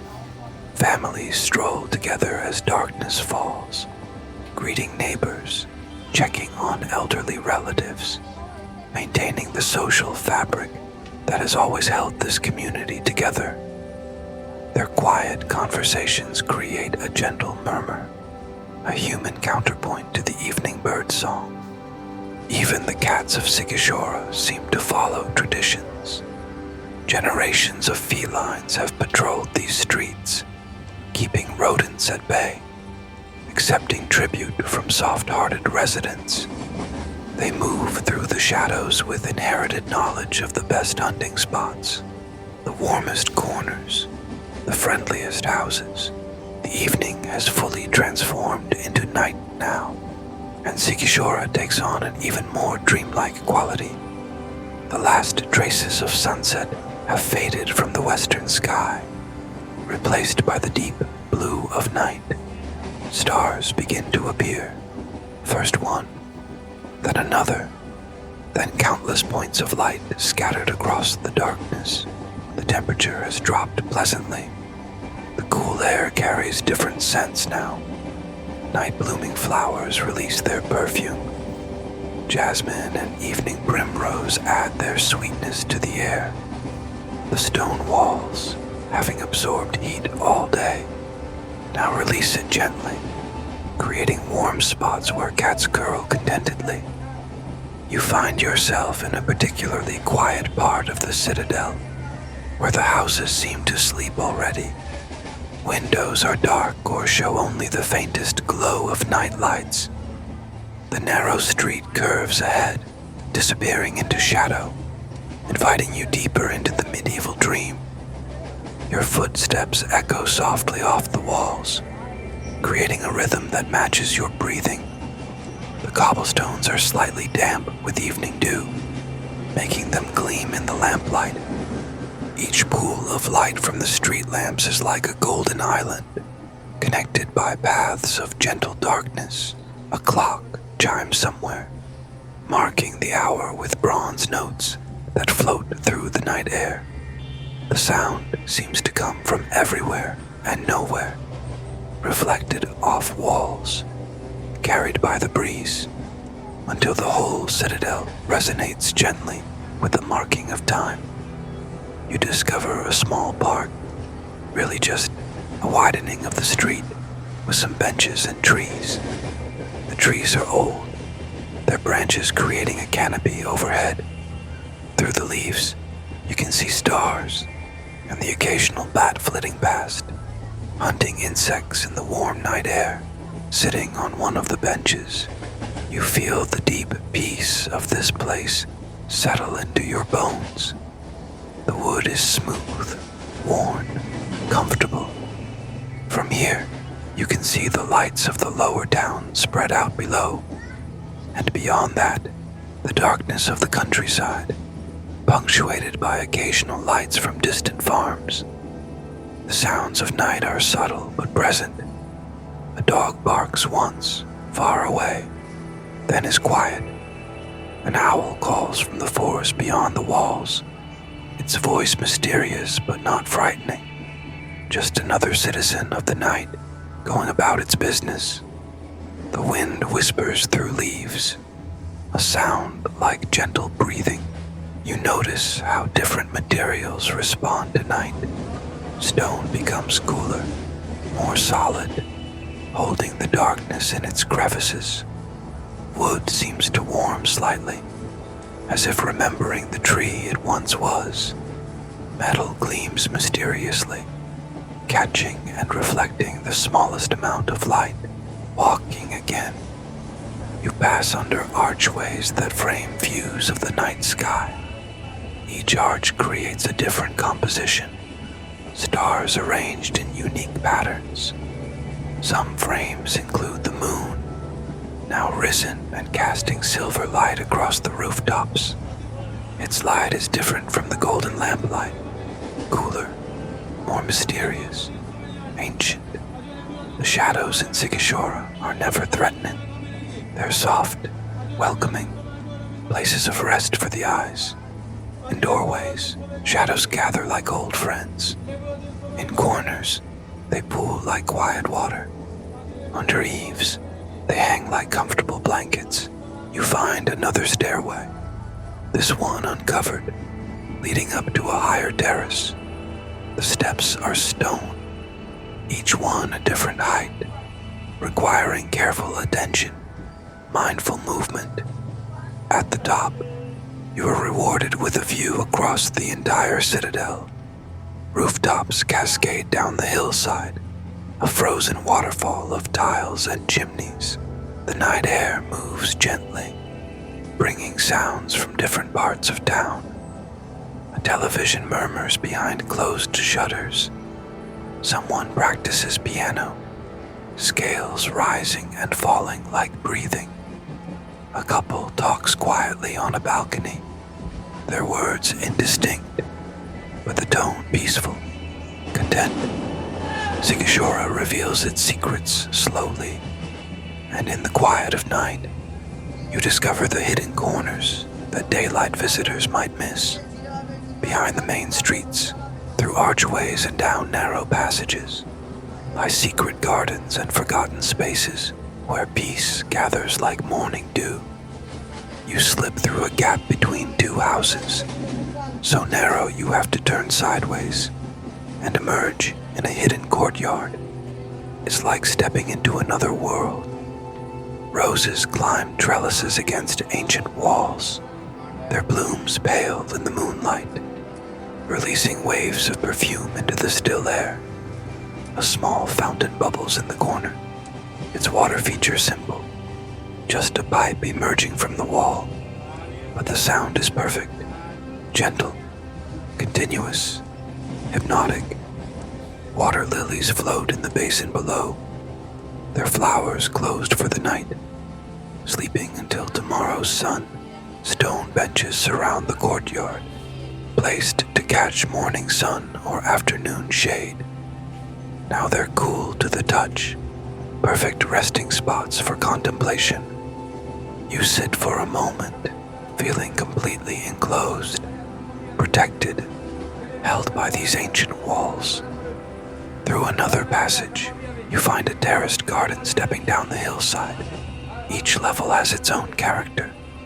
Herbs on one terrace, their scents rising as you brush past.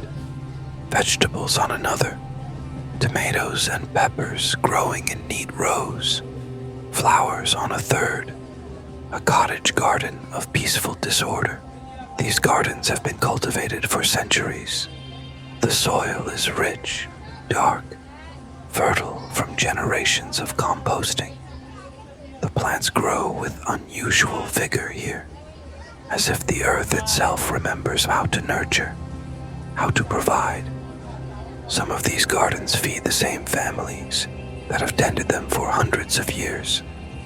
In one corner, an old pear tree spreads its branches, gnarled with age, but still producing fruit. The pears hang like lanterns, not quite ripe, waiting for autumn. This tree might have been planted by medieval hands, its fruit feeding countless generations. You discover a cemetery garden behind one of the churches, not sad, but deeply peaceful. The headstones are works of art, carved with symbols of trades, anchors for sailors, hammers for smiths, books for scholars. Flowers grow wild between the graves, creating a natural garden that changes with the seasons. Another hidden space reveals itself, a small plaza completely enclosed by buildings, accessible only through a tunnel-like passage. In the center, a well, its opening covered by an iron grate through which you can hear water far below. The sound echoes mysteriously, a reminder of the underground streams that flow beneath the citadel. Window boxes and balcony gardens add life to even the smallest spaces. Geraniums cascade from containers. Petunias release their evening fragrance. Kitchen herbs grow within easy reach of cooking windows. Every available space is used, but never cluttered, always thoughtfully arranged. You find a reading garden behind what might be a library or school. Benches arranged beneath trees.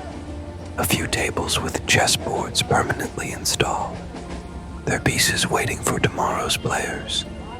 The space feels scholarly, contemplative, designed for quiet thought.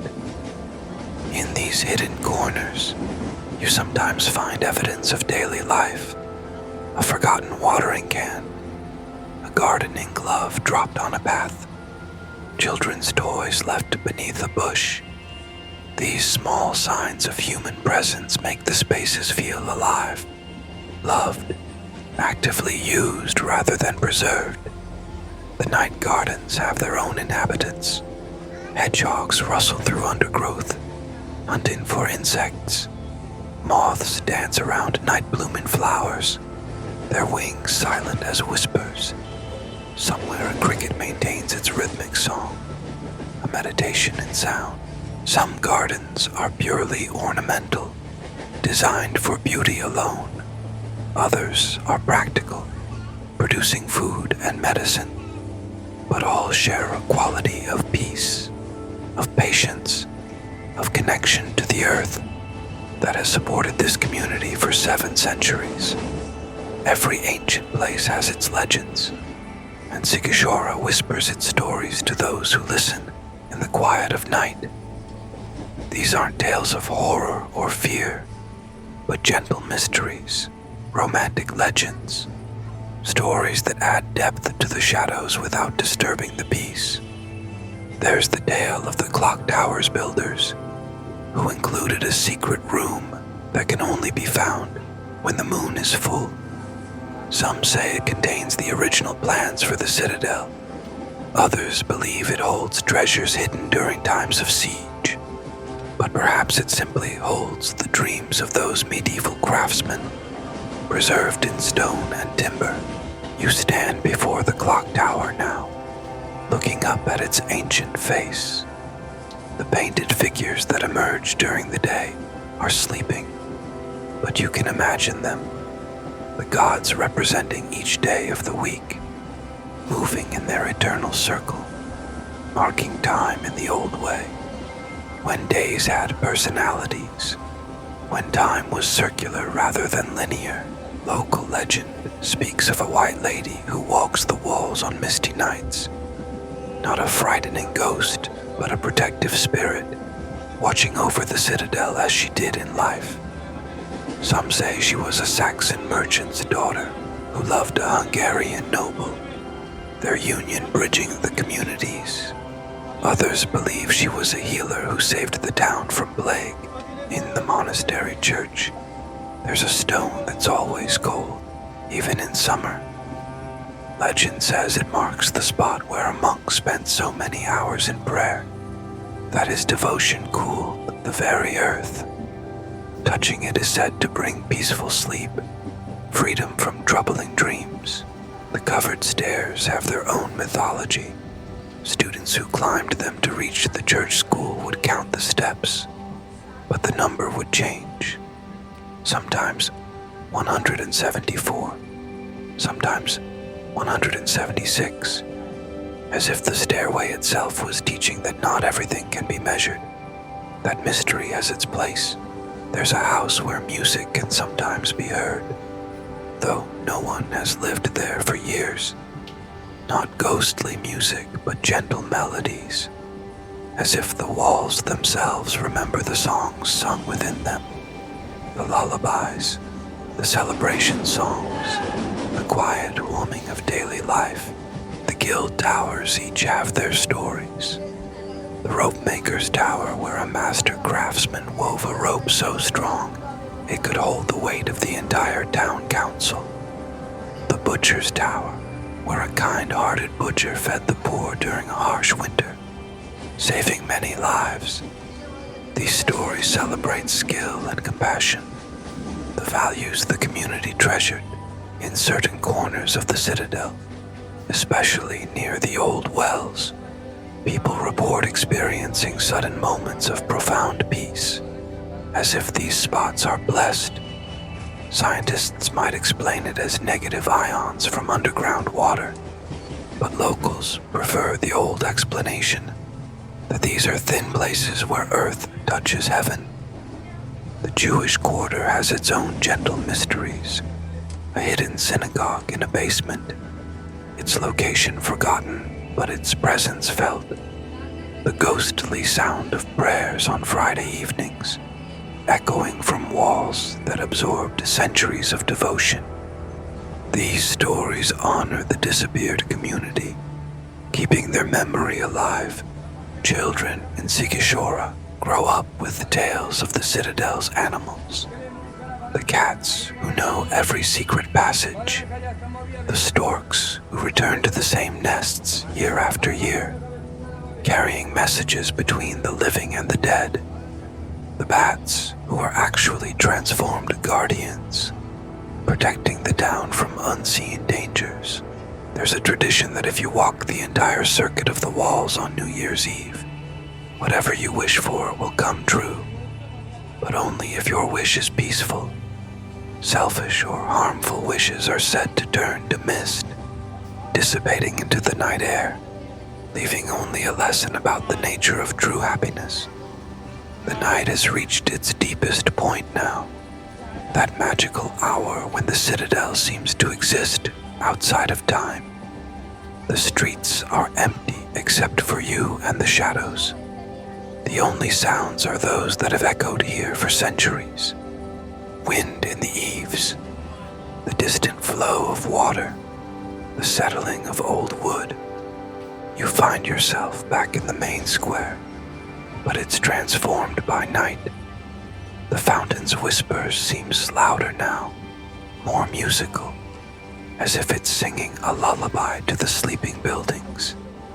The moon has risen high enough to illuminate the clock tower fully, turning it into a beacon of silver light. The benches under the linden trees invite you to rest, to absorb this profound peace. You sit, feeling the coolness of the wood, the slight dampness of night dew. Above you, the leaves whisper secrets to each other, a conversation that needs no translation. From here, you can see how the citadel is layered, buildings from different centuries standing together, each adding its voice to the architectural harmony. Gothic windows next to Renaissance doorways, Baroque decoration alongside medieval simplicity, time compressed into space, history made visible. A cat appears from the shadows, moving with the confidence of one who owns the night. It pauses, evaluates you, then continues on its way, disappearing into an alley you hadn't noticed before. Following its path with your eyes, you see a narrow passage between buildings, barely wide enough for a person. Curiosity draws you to explore. The passage is dark, but not threatening. Your hands trail along the walls on either side, feeling the texture of stone and plaster, rough and smooth, warm and cool. The passage opens into another small square, this one completely unknown to you. Here stands the oldest building you've seen yet, its walls leaning at impossible angles, held up seemingly by faith alone. Yet it's solid, enduring, a testament to the skill of medieval builders who understood forces and stresses without modern mathematics. The windows are dark, but you sense this building is inhabited, loved, maintained. Flowers grow in a window box. Fresh paint gleams on the shutters. Someone cares for this ancient structure, ensuring its survival for future generations. You realize you're lost, but it doesn't matter. In Sighișoara, all paths lead somewhere peaceful. You choose a street at random, trusting the citadel to guide you. The cobblestones seem to glow faintly in the moonlight, creating a path of silver stones. The street curves and climbs, taking you higher into the citadel.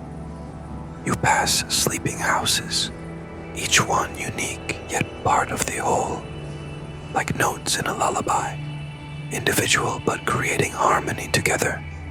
The architecture seems to breathe with you, expanding and contracting with your own rhythm. You find yourself at a viewpoint you hadn't discovered before. Looking out over the valley, you see how the landscape cradles the citadel. Hills embrace it from three sides. The river guards the fourth. It's perfectly positioned, protected by geography as much as walls.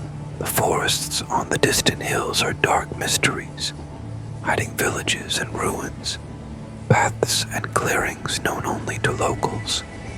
Tomorrow you might explore them, but tonight they're simply part of the peaceful backdrop, the setting for this jewel of a town. And now, dear traveler, your night journey through Sighișoara begins to draw to its natural close. Though the citadel itself never truly sleeps, it only rests, breathing quietly through the dark hours, waiting peacefully for dawn. You've wandered its ancient streets, touched its weathered stones, breathed its perfumed air. You've discovered hidden gardens where roses bloom in moonlight, secret passages where shadows gather like old friends, forgotten corners where time stands perfectly still. The medieval walls that have stood for 7 centuries continue their patient watch, protecting not just buildings, but a way of life, a rhythm of days that flows like honey, slow and sweet. The towers stand sentinel, the tailor's tower, the ropemaker's tower, each one a guardian of memory and tradition. Let yourself rest now in the embrace of this place. Feel how the citadel holds you gently, like cupped hands holding water, careful not to spill a drop.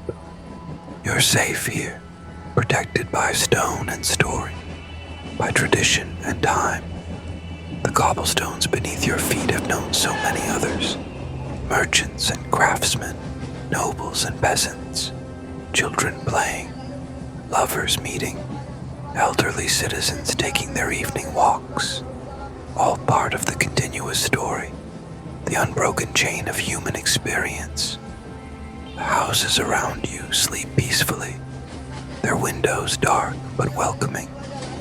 Behind each window, people rest in beds that might have sheltered countless generations, dreaming dreams that echo through the centuries. peaceful dreams of home and hearth.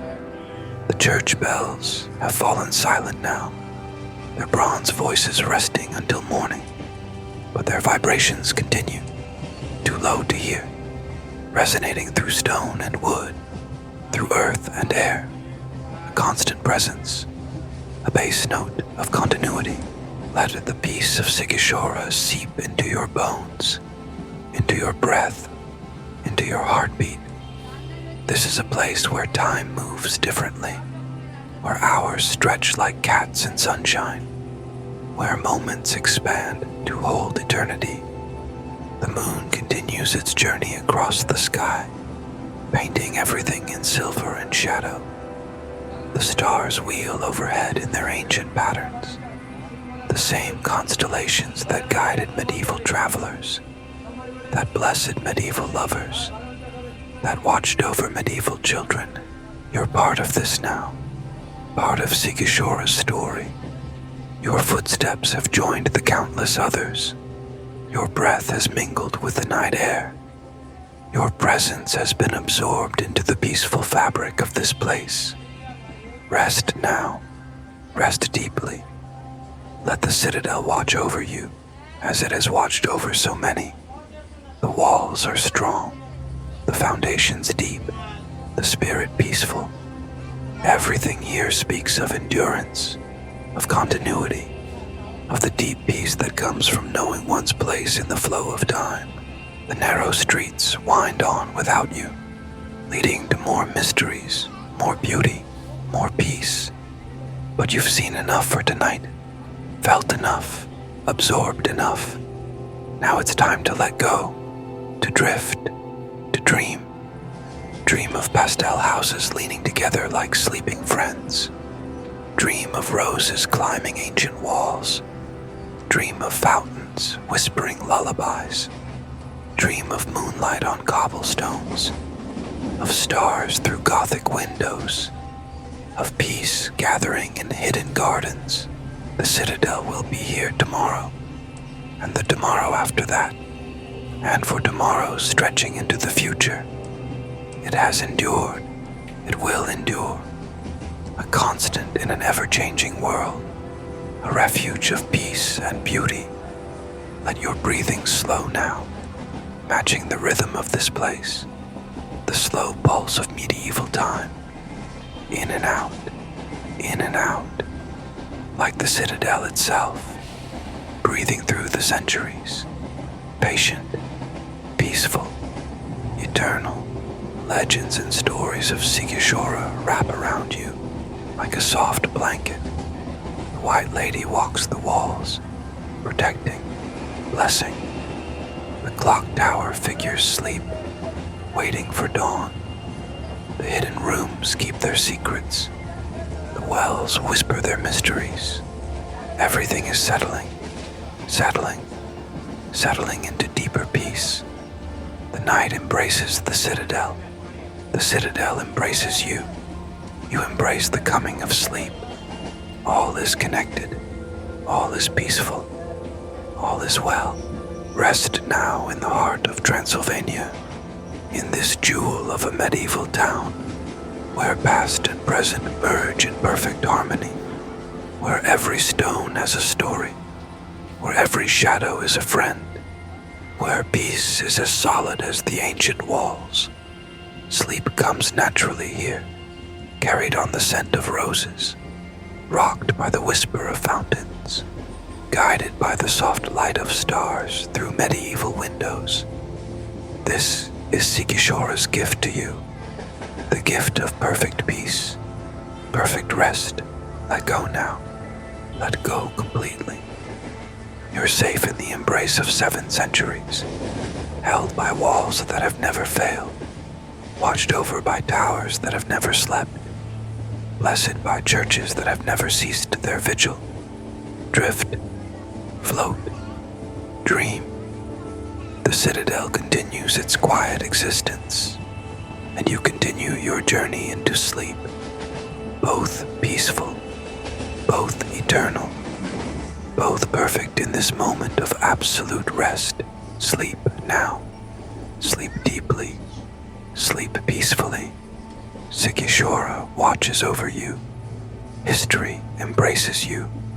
Peace surrounds you. All is quiet. All is still.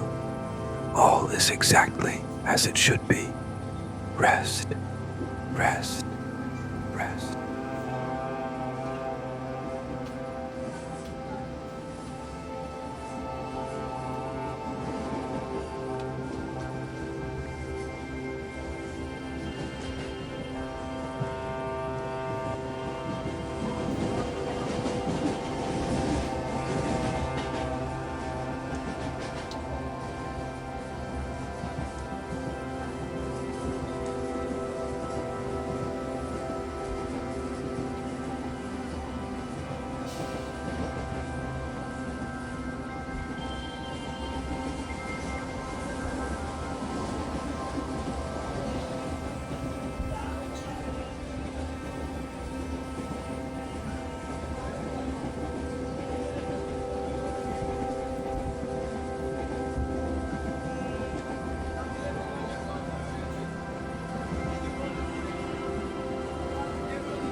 Vale, me callas, estamos bien.